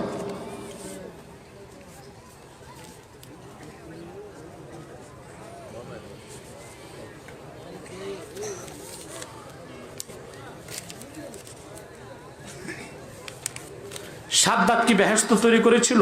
এই বেহেশত এখন কোথায় আছে? সাদ্দাত বেহেশত তৈরি করতে পারেন, এই চেষ্টা করছিল, ওইটা এখন ধ্বংস হয়ে মাটির নিচে আছে। ওটা দেখার শখ হয়েছে তোমার? অনেক আলেম ইয়া রাসূলুল্লাহ বলতে নিষেধ করে, যে ইয়া রাসূলুল্লাহ বলে শিরিক হবে। এটা যে কয় ওটা আলেম না, জালেম। ওটা বক্তা না, তক্তা। রাসূলুল্লাহ কি ইয়া রাসূলুল্লাহ বলার অর্থ কি? হে আল্লাহর রাসূল। এখন তারা বলে আল্লাহ রাসূল শুনবেন নাকি যে তুমি হে আল্লাহর রাসূল বলে ডাক দাও? আমার নূর নবী মুহাম্মদ সাল্লাল্লাহু আলাইহি ওয়াসাল্লাম হায়াতুন নবী হিসেবে জান্নাতুল ফেরদৌস রওজা মুবারাকে বিশ্রাম নিয়েছেন। তিনি জান্নাতুল ফেরদৌস রওজা মুবারাক মদিনাতুল মুনাওয়ারা থেকে আল্লাহর আরশ আজিম পর্যন্ত দেখেন, আর যত দূর থেকে বান্দা ডাক দিক তিনি শুনেন। সুবহানাল্লাহ। রাসূলুল্লাহ সাল্লাল্লাহু আলাইহি ওয়াসাল্লামের হাদিস আবু দাউদে এসেছে, আল্লাহ রাসূল বলেছেন মা মিন আবদিন মুসলিমিন ইউসাল্লিমু আলাইয়া ইল্লা রাদ্দাল্লাহু আলাইয়া রূহি হাত্তা আরুদ্দা আলাইহিস সালাম। যে কোনো মুসলমান আমারে সালাম দিলে আমি রাসূল নিজের মুখে জবাব দেব। সুবহানাল্লাহ। শুধু তাই না, রাসূলুল্লাহ সাল্লাল্লাহু আলাইহি ওয়াসাল্লাম দেখার ক্ষমতা রাখেন, শোনার ক্ষমতা রাখেন। এই ক্ষমতা আল্লাহ তার রাসূলকে দান করেছেন। রাসূলুল্লাহকে দূর থেকে ইয়া রাসূলুল্লাহ বলা যদি শিরিক হয়, তাহলে তারা কি বলবে সাহাবা কেরাম শিরিক করছে? তাবারিতে এসেছে, ইয়ামানে যখন মিথ্যা নবুয়তের দাবি করেছিল কুখ্যাত কাফের মুসাইলামা, নাম শুনছেন না? বলেন লানাতুল্লাহি আলাইহি। এই শয়তানটারে হত্যা করতে আবু বকর সিদ্দিক রাদিয়াল্লাহু তাআলা আনহু 30,000 সাহাবী পাঠাইছেন, নেতৃত্বে খালেদ সাইফুল্লাহ। ওই একটি যুদ্ধে আল্লাহ রাসূলের 2400 সাহাবী শাহাদাত বরণ করছেন। যুদ্ধ যখন তীব্র হয়ে গেল, খালেদ সাইফুল্লাহ 30,000 সাহাবী নিয়ে আল্লাহ রাসূলকে ডাক দিয়েছেন, ইয়া মুহাম্মাদা। সাথে সাথে আল্লাহ বিজয় দিয়েছেন, মুসাইলামা ধ্বংস হয়ে জাহান্নামে গেছে, সাহাবায়ে কেরাম বিজয় লাভ করছেন। এটা কি শারেক হলে ডাক দিতেন তারা? ইবনে মাজাহ, সৌদি আরবের ছাপ, 352 কি 53 পৃষ্ঠার হাদিস। রাসূলুল্লাহর চাচাতো ভাই ইবনে আব্বাস তায়েফে থাকতেন। ওনার একদিন হঠাৎ এক সাইড প্যারালাইজড হয়ে গেছে। এক ব্যক্তি বললেন, হুজুর কি হয়েছে? বলে, আমার একটা সাইড অবশ হয়ে গেছে। ওই ব্যক্তি আব্দুল্লাহ বিন আব্বাসকে বললেন, উসকুর আহাব্বান নাসে ইলাইকা, যাকে সবচেয়ে ভালোবাসেন তাকে ডাক দেন। আব্দুল্লাহ বিন আব্বাস ডাক দিয়েছেন, ইয়া মুহাম্মাদা। সঙ্গে সঙ্গে আব্দুল্লাহ বিন আব্বাস সুস্থ হয়ে গেল। তো রাসূলুল্লাহকে দূর থেকে ইয়া মুহাম্মদ, ইয়া নবী, ইয়া রাসূল বলে ডাকা জায়েজ না? না জায়েজ? শুধু জায়েজ না, সুন্নতে সাহাবা। এক দরবারের পীর সাহেব বলেছে, মুনকার নাকির ফেরেশতার আরো 2 নাম আছে, এটা কি সত্য? ওই পীর সাহেবের জিগান, কই পাইছে, কোন কিতাবে, কত নাম্বার পৃষ্ঠায়? পূর্ব দিকে পশু, পশ্চিম দিকে মাথা দিয়ে ঘুরিয়ে, পূর্ব দিকে পা, পশ্চিম দিকে মাথা দিয়ে ঘুমিয়ে স্ত্রীর সাথে সহবাস করা যাবে কিনা? হ্যাঁ, মাথা যদি পশ্চিম দিকে থাকে সমস্যা নাই, পা তো পূব দিকেই আছে, ঠিক কিনা? তবে মাথাটা উত্তরে, পাটা দক্ষিণে থাকলে ভালো হয়। স্বামী স্ত্রী দুজন জামাতের সহিত নিজ ঘরে নামাজ আদায় করতে পারবে? পারবে, তবে স্ত্রী পিছে দাঁড়াবে। 5টি মোমবাতি একটি জল চকির উপর জ্বালিয়ে দিন অথবা রাতে মিলাদ কিয়াম করা যাবে কিনা? না জায়েজ এবং হারাম। মিলাদ কিয়ামের মতো পবিত্র কাজে এরকম মোমবাতি আর আগুন জ্বালানো জায়েজ হবে না। আগুন হলো মাজুসীদের ইবাদতের প্রতীক। মিলাদ কিয়াম করা কি? এটা অনেকেই বলে হুজুর যে দাঁড়াই মিলাদ করা যাবে না, কিয়াম করা যাবে না, এগুলো না যায়, ফতোয়া দিছে। এখানে অনেকেই এই জিনিসটা। আর ওই যে 5টা মোমবাতি জ্বালালেন, 5 পাঞ্জাতন, খেয়াল করে, এটা তো চরম বেয়াদবি। আগুন তো হইল না, পাক পাঞ্জাতন নূর। তো তুমি পাক পাঞ্জাতন নূর, ওই ক্ষেত্রে আগুনের মতোই নারকে চিন্তা করে স্মরণ করে করাও একটা বেয়াদবি, কুফুরি, শিরকি কাজ। এমনি মিলাদ কিয়াম ভালো কাজ, দামি কাজ। মিলাদ কিয়াম করা কি? মিলাদ পড়া সুন্নতে সাহাবা, কিয়াম করা মুস্তাহাব, মুস্তাহসান। মিলাদ কাকে বলে? ওয়ালাদা ইয়ালিদু ওয়ালাদা, বাপ জারাবা ইয়াজরিবু থেকে মিলাদ অর্থ জন্ম বৃত্তান্ত। আল্লাহ রাসূল মুহাম্মদ সাল্লাল্লাহু আলাইহি ওয়াসাল্লামের যে জন্ম বৃত্তান্ত কোরআনে এসেছে, হাদিসে এসেছে, সিরাতের কিতাবে এসেছে, সেটা মানুষকে পড়ে শোনানোটাই মাহফিলে মিলাদুন নবী। এটা শুধু জায়েজ না, এটা সুন্নাত। এটা কি? সুন্নাত। কিয়াম হলো মুস্তাহাব, মুস্তাহসান। সওয়াবের নিয়তে আল্লাহ রাসূলের উপর দরুদ সালাম পাঠানোর সময় দাঁড়িয়ে যাওয়া, এটা হলো মুস্তাহাব, মুস্তাহসান। আমরা সওয়াবের কাজ মনে করে করি, মুস্তাহাব মনে করে করি, মুস্তাহসান মনে করে করি। কথা বুঝতে পারছেন? যদি বলেন দলিল কি? দলিল কোরআনেই আছে। আল্লাহ বলছেন, ইয়া আইয়ুহাল্লাযীনা আমানু সাল্লু আলাইহি ওয়া সাল্লিমু তাসলিমা। আল্লাহ এটা বলেন নাই সাল্লু সালাতান ওয়া সাল্লিমু তাসলিমা। আমার রাসূল মুহাম্মদ সাল্লাল্লাহু আলাইহি ওয়াসাল্লামের উপর দরুদ পড়ো। কিভাবে পড়ো? আল্লাহ বলেন নাই। শুয়েও পড়তে পারো, বসেও পড়তে পারো। সালামের ক্ষেত্রে আল্লাহ আদব শিখাই দিয়েছেন, সাল্লিমু তাসলিমা, সালাম পাঠাও আদবের সাথে, বিনয়ের সাথে, সম্মানের সাথে। এই জন্য কিয়ামে সালাম দেবার সময় আমরা দাঁড়িয়ে যাই। এটা সম্পর্ক আদবের সাথে। কিসের সাথে? এটা সম্পর্ক তাকওয়ার সাথে, ফতোয়ার সাথে না। ফতোয়ার চেয়ে অনেক উপরে কি? তাকওয়া। মনে থাকবে ইনশাআল্লাহ। আগামী 15 ফেব্রুয়ারি, এটা পরে বলতেছি। হুজুর বলেন, কিছু হুজুর বলেন জানাজার পর দোয়া পড়া জায়েজ নাই। না, জানাজা নামাজের পর দোয়া করা যেতে পারে, কোনো সমস্যা নাই। তবে যেখানে দোয়া হয় করবেন, যেখানে হয় না মারামারি করবেন না। কিন্তু কেউ যদি বলে যে না দোয়া করাই যাবে না, এটা মানা যাবে না। কারণ হাদিসে আমরা পেয়েছি আল্লাহ রাসূল সাল্লাল্লাহু আলাইহি ওয়াসাল্লাম জানাজা নামাজের পর আবার দোয়া করছেন। আমি একটা হাদিস শোনায় দিই। মাজমাউজ জাওয়ায়েদে ইমাম হায়সামি রওয়ায়াত করেছেন, আব্দুল্লাহ যুলবাজাদান রাদিয়াল্লাহু তাআলা আনহুকে যখন তাবুক ময়দানে দাফন করা হয়েছে, আব্দুল্লাহ বিন মাসউদ বলেন, আমি দেখলাম হযরত বেলাল কবর খনন করছেন। কবর খননের পর জান্নাতের টুকরায় আব্দুল্লাহ যুলবাজাদানের লাশ নিয়ে নামলেন আবু বকর আর ওমর রাদিয়াল্লাহু তাআলা আনহুমা। দাফনের আগে দেখি রাসূলুল্লাহ দোয়া করতেছেন, আল্লাহুম্মা ইন্নী আমসাইতু আনহু রাদিয়ান ফারদা আনহু। আল্লাহ, আল্লাহুম্মা ইন্নী আমসাইতু আনহু রাজিয়ান ফারজা আনহু। হে আল্লাহ, আজকে রাত পর্যন্ত আমি আব্দুল্লাহর উপর রাজি ছিলাম, এখন থেকে তুমি তুমিও রাজি হয়ে যাও। এই যে দোয়া রাসূলুল্লাহ করেছেন দাফনের আগে জানাজার পরে, অতএব করা যেতে পারে। কারবালার ময়দানে এজিদের তেমন কোনো দোষ নেই বলেছে এক লম্পট মৌলবী। এজিদের পক্ষে যেটা দালালি করে এইটা যে মুনাফেক, এটা বলতো দলিল লাগবে? কথা বলে সমস্ত অপরাধ এজিদের। এজিদের দালালরা কোনোভাবেই এজিদকে বাঁচাইতে পারবে না। এত দলিল আমার কাছে আছে এজিদের বিপক্ষে যে এই ভণ্ড মৌলবী কুয়ার ব্যাংকের 14 গোষ্ঠী আসলেও আমার একটি দলিলে কলম বসাতে পারবে না।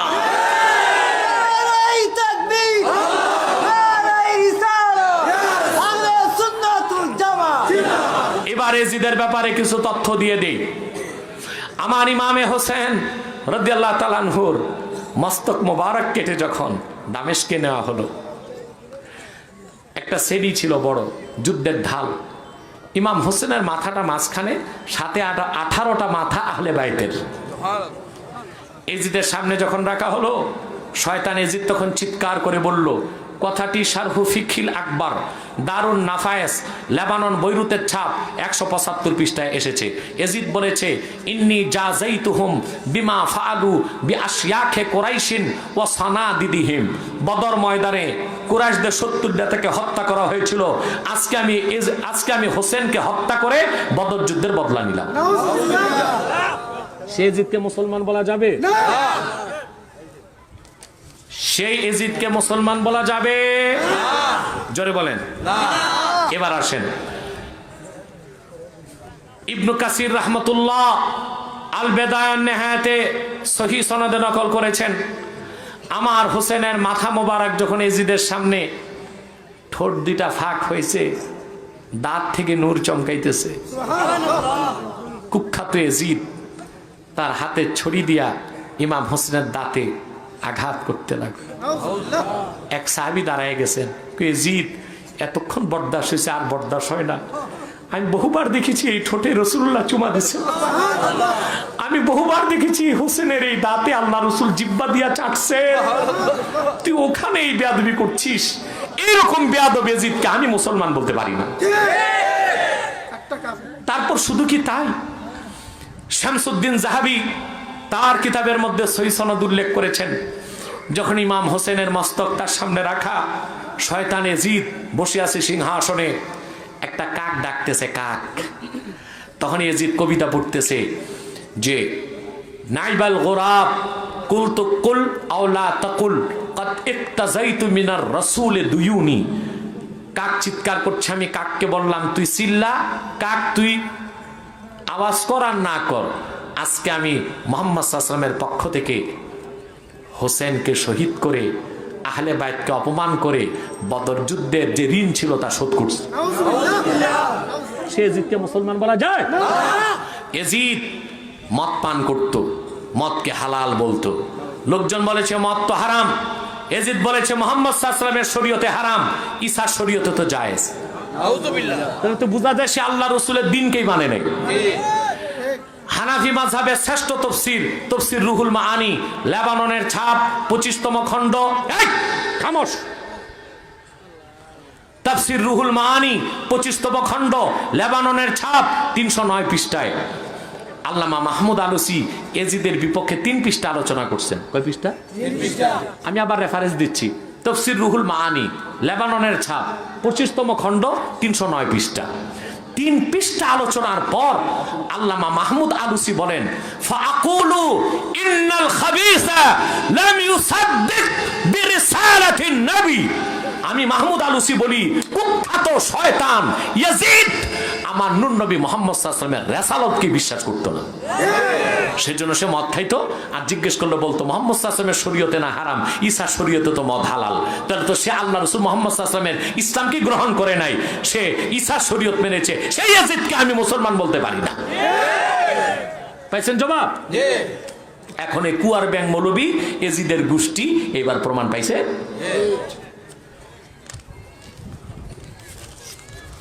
বিতর্কিত কোন প্রশ্নের উত্তর আমি দিব না, এগুলো মাহফিলে দেওয়া যায় না। আলেমদের বিশেষ বিশেষ প্রশ্ন ব্যক্তিগতভাবে জানবেন, এমন প্রশ্ন করা যাবে না যে মানুষের মধ্যে ঝগড়া বিবাদ সৃষ্টি হয়। মাহফিলের উদ্দেশ্য কি ঝগড়া লাগানো না জ্ঞান অর্জন করা? অতএব বিতর্কিত কোনো প্রশ্নের উত্তর আমি দিব না। আমাদের গ্রামে 2টি মসজিদ, একদল ঈদের নামাজ মসজিদে পড়ে, আরেকদল ঈদগাহে পড়ে। নামাজ তো পড়ে নাকি? একদল মসজিদে পড়ে, আরেকদল ঈদগাহে পড়ে। আমি তো বলি নামাজ তো পড়ে। এটা নিয়েও যদি দলাদলি করেন তো নামাজই ছেড়ে দিব। আমি বলবো দোনো দল মিলে বড় ঈদগাহে নামাজ পড়লে বেশি সওয়াব। আগামী 15ই ফেব্রুয়ারি বাজুকা দরবারে আমি আসতেছি। বাজুকা দরবার চিনেন? কত দূরে? আমি ইনশাল্লাহ 15 ফেব্রুয়ারি যোহর নামাজের সাথে সাথে উপস্থিত থাকবো। আপনারা যাবেন তো? একটু নিয়ত করেন কারা কারা যাবেন, হাত লম্বা করেন, হাত নামান। আল্লাহ কবুল করুক, আল্লাহ মঞ্জুর করুক, বলুন আল্লাহ আমিন। এখন সব কাজ তো হয়ে গেল, আমাদের দোয়াটা বাকি। আমরা একটু দরুদ সালাম পড়ে নিব মহব্বতে। দরুদ সালামের সময় পালাইবেন মহব্বতে। সাল্লাল্লাহু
ختم الله به النبوة وحكم لا نبي بعده يا نبي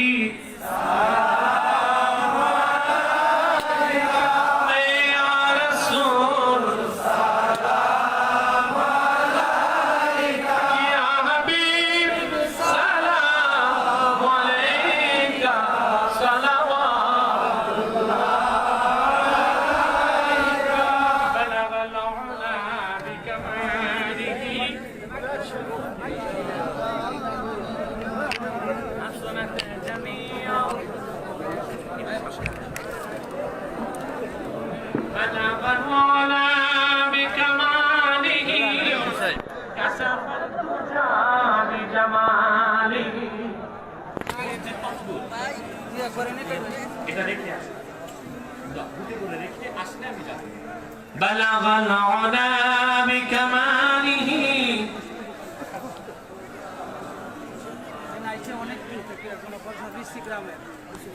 সুমন মিয়া পিতা বাচ্চু মিয়া দোয়া চেয়েছে, অপারেশনের রোগী।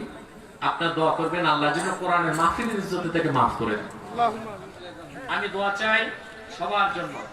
এই মধ্যপাড়া গ্রামবাসী যারা এত বিশাল মাহফিলের আয়োজন করেছে তাদের জন্য দোয়া চাই। সভাপতি মাওলানা মাহবুবুর রহমান কাউসার, এখতিয়ারপুর দরবারের পীর সাহেব, তারপরে মাওলানা রইস মিয়া সাহেব, আলহাজ রইস মিয়া সাহেব সাবেক চেয়ারম্যান, তাদের জন্য দোয়া করবেন। ওয়াজ পরিচালনা কমিটিতে যারা আছে তাদের জন্য দোয়া চাই। বিশেষ করে আমাদের আজকে যিনি চিফ গেস্ট ছিলেন, বানিয়াচং আজমিরিগঞ্জ হবিগঞ্জ 2 এর সম্মানিত সংসদ সদস্য আলহাজ অ্যাডভোকেট আব্দুল মজিদ খান সাহেব, এবং বানিয়াচং উপজেলা পরিষদের চেয়ারম্যান আবুল কাসেম চৌধুরী সহ যারা মাহফিলটির জন্য নৈতিক সমর্থন দিয়েছে, আর্থিক সহযোগিতা করেছে, মন দিয়ে যারা খেটেছে, আমার পুলিশ ভাই ও বন্ধু যারা আইনি সহায়তা দিয়েছে, থানা ভারপ্রাপ্ত কর্মকর্তা এবং আমার এই আদরের ইউনিয়ন চেয়ারম্যান, আলহামদুলিল্লাহ পুরা সময়টা মাহফিলের জন্য দিয়েছে, তাদের সবার জন্য দোয়া চাই। আল্লাহ যেন কবুল করেন, মঞ্জুর করেন। আমার সাথে আছে আমার সাহেবজাদা সৈয়দ মোহাম্মদ আকিব আব্বাসী, তার জন্য দোয়া চাই। আপনাদেরকে সকাল থেকে ওয়াজ শুনিয়েছে আমার স্নেহধন্য মুবাল্লিগ, হাতে পড়া ছাত্র মাওলানা এনামুল হক আজাদি, তার জন্য দোয়া করবেন।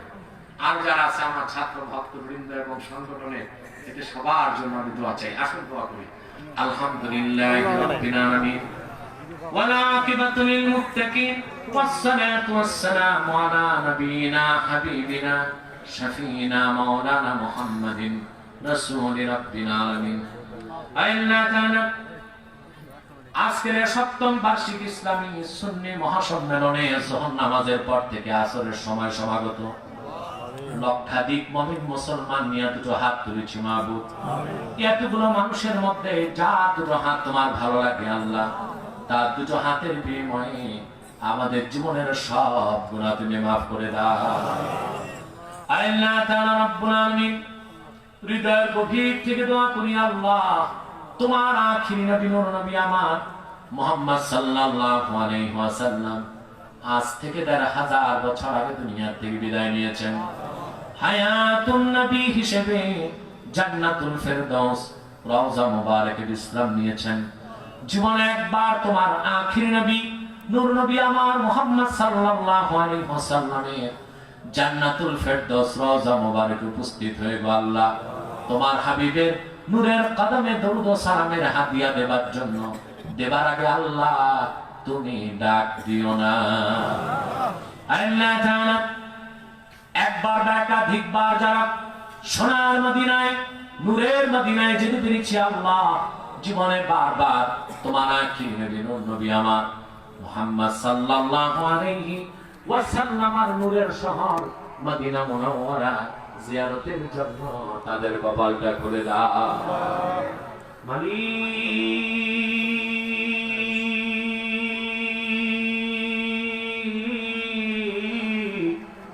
আল্লাহ তাআলা। হৃদয়ের গভীর থেকে দোয়া করি তোমার আখিরি নবী নূর নবী মুহাম্মদ সাল্লাল্লাহু আলাইহি ওয়াসাল্লামের নূরের চেহারা মুবারক স্বপ্নে একবার দেখে গো আল্লাহ, জান্নাত ওয়াজিব হবার আগে তুমি ডাক দিও না।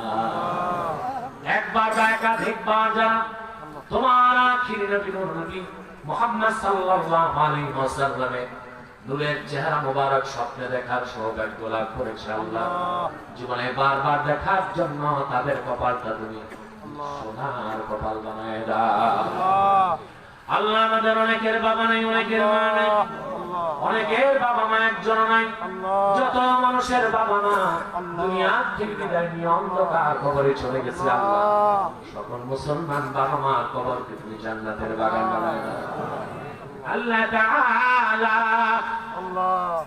কেউ খেয়ে আর কেউ না খেয়ে হাজার হাজার জনতা তোমার কোরআনের মাহফিলে যারা বসে আছে, আমরা সবাই গুনাহগার, গুনার বোঝা কাঁধে করে হাত তুলেছি আল্লাহ, তোমার কোরআনের মাহফিলের ইজ্জতে সব গুনাহ মাফ করে আমাদেরকে শিশুর মতো নিষ্পাপ করে দাও আল্লাহ তাআলা।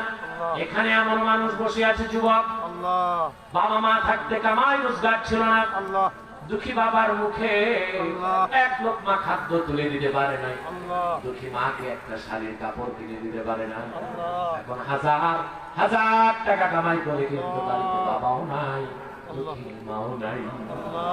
এইরকম চক্ষু ভরা পানি আর বুক ভরা ব্যথা নিয়ে আমার যত যুবক বন্ধু হাত তুলেছে, তাদের বাবা মার কবর বলে তুমি জান্নাতের গুলিস্তান বানায় দাও আল্লাহ তাআলা রব্বুল আলামিন। পর্দার আড়ালে আমার মা বোনরা বসে আছেন, হাজার হাজার মা বোন হাত তুলে বসে আছেন, তাদের মনে কত কষ্ট আছে, দুঃখ আছে, লজ্জায় কাউকে বলে না। মা বোনদের মধ্যে তো এমন দুঃখী মা আছেন, স্বামী হারা বিধবা, সন্তানের আশ্রয় লালিত পালিত, সন্তান খরপোশ দেয় না, খোঁজ খবর নেয় না, স্ত্রীর প্ররোচনায় মায়ের সঙ্গে বেয়াদবি করে, সারা রাত জেগে জেগে মা চোখের পানিতে বুকটা ভাসায় দেয়, একটিবারের জন্য কলিজা পুরা সন্তানের বদদোয়া দেয় না। এরকম চক্ষু ভরা পানিয়া, বুক ভরা ব্যথা নিয়া আমার জন্য মা বোন হাত পেরেছে। আল্লাহ তাদের সন্তানগুলো তাদের গোলাম বানায় দাও, তাদের পায়ের বৃত্ত বানায় দাও। আমার বোনদের মধ্যে এমন তো বোন আছে হাত তুলেছেন, বিয়ে হয় না দারিদ্রতার কারণে, যৌতুকের অভিশাপের কারণে বিয়ে হয় না, সারা রাত জেগে চোখের পানি আঁচড়ে মুছে। এইরকম প্রত্যেকটি বোনকে এক একজন চরিত্রবান সক্ষম ইমানদার যুবকের দ্বারস্থ করে দাও। আল্লাহ তাআলা মুসলমানের মেরুদণ্ড হলো যুব সমাজ, সেই যুব সমাজ তাদেরকে তুমি নেশা থেকে বাঁচাও, সহিংসতা থেকে বাঁচাও, সন্ত্রাস থেকে বাঁচাও, 5 ওয়াক্ত নামাজি বানায় দাও, আহলুস সুন্নাহ ওয়াল জামাতের মুত্তাবি বানায় দাও। প্রত্যেককে তোমার আল্লাহ তোমার দ্বীনের সঙ্গীকার খাতমে নবুয়তের কর্মী বানায় দাও। আল্লাহ তাআলা রব্বুল আলামিন অভাবী অভাব দূর করে দাও, অসুস্থকে সুস্থ করে দাও, অশান্ত হৃদয়কে শান্ত করে দাও। বিদেশ থেকে যারা অনুষ্ঠানটি লাইভের মাধ্যমে দেখেছে তাদের প্রবাসী জীবনকে কল্যাণময় করে দাও। আর বাড়িতে যাদের রেখে গেছে মা বাবা আত্মীয় স্বজন, ফুলের মতো সুন্দর বাচ্চাগুলো, তাদের হেফাজতের দায়িত্ব মালিক তোমার হাতে তুলে নাও। ভাইরা আমার, 1 মিনিট সময় ছেড়ে দিলাম, চক্ষুটা বন্ধ করুন, দিলটা নরম করুন, মাথাটা নত করুন। আল্লাহর আখির নবী নূর নবী আমার মুহাম্মদ সাল্লাল্লাহু আলাইহি সাল্লামের ওসিলা ধরে আল্লাহর কাছে চান, যা চাইবেন তাই কবুল হয়ে যাবে। যদি পারো রে ভাইরা 2 ফোঁটা চোখের পানি সদকা করে দিন।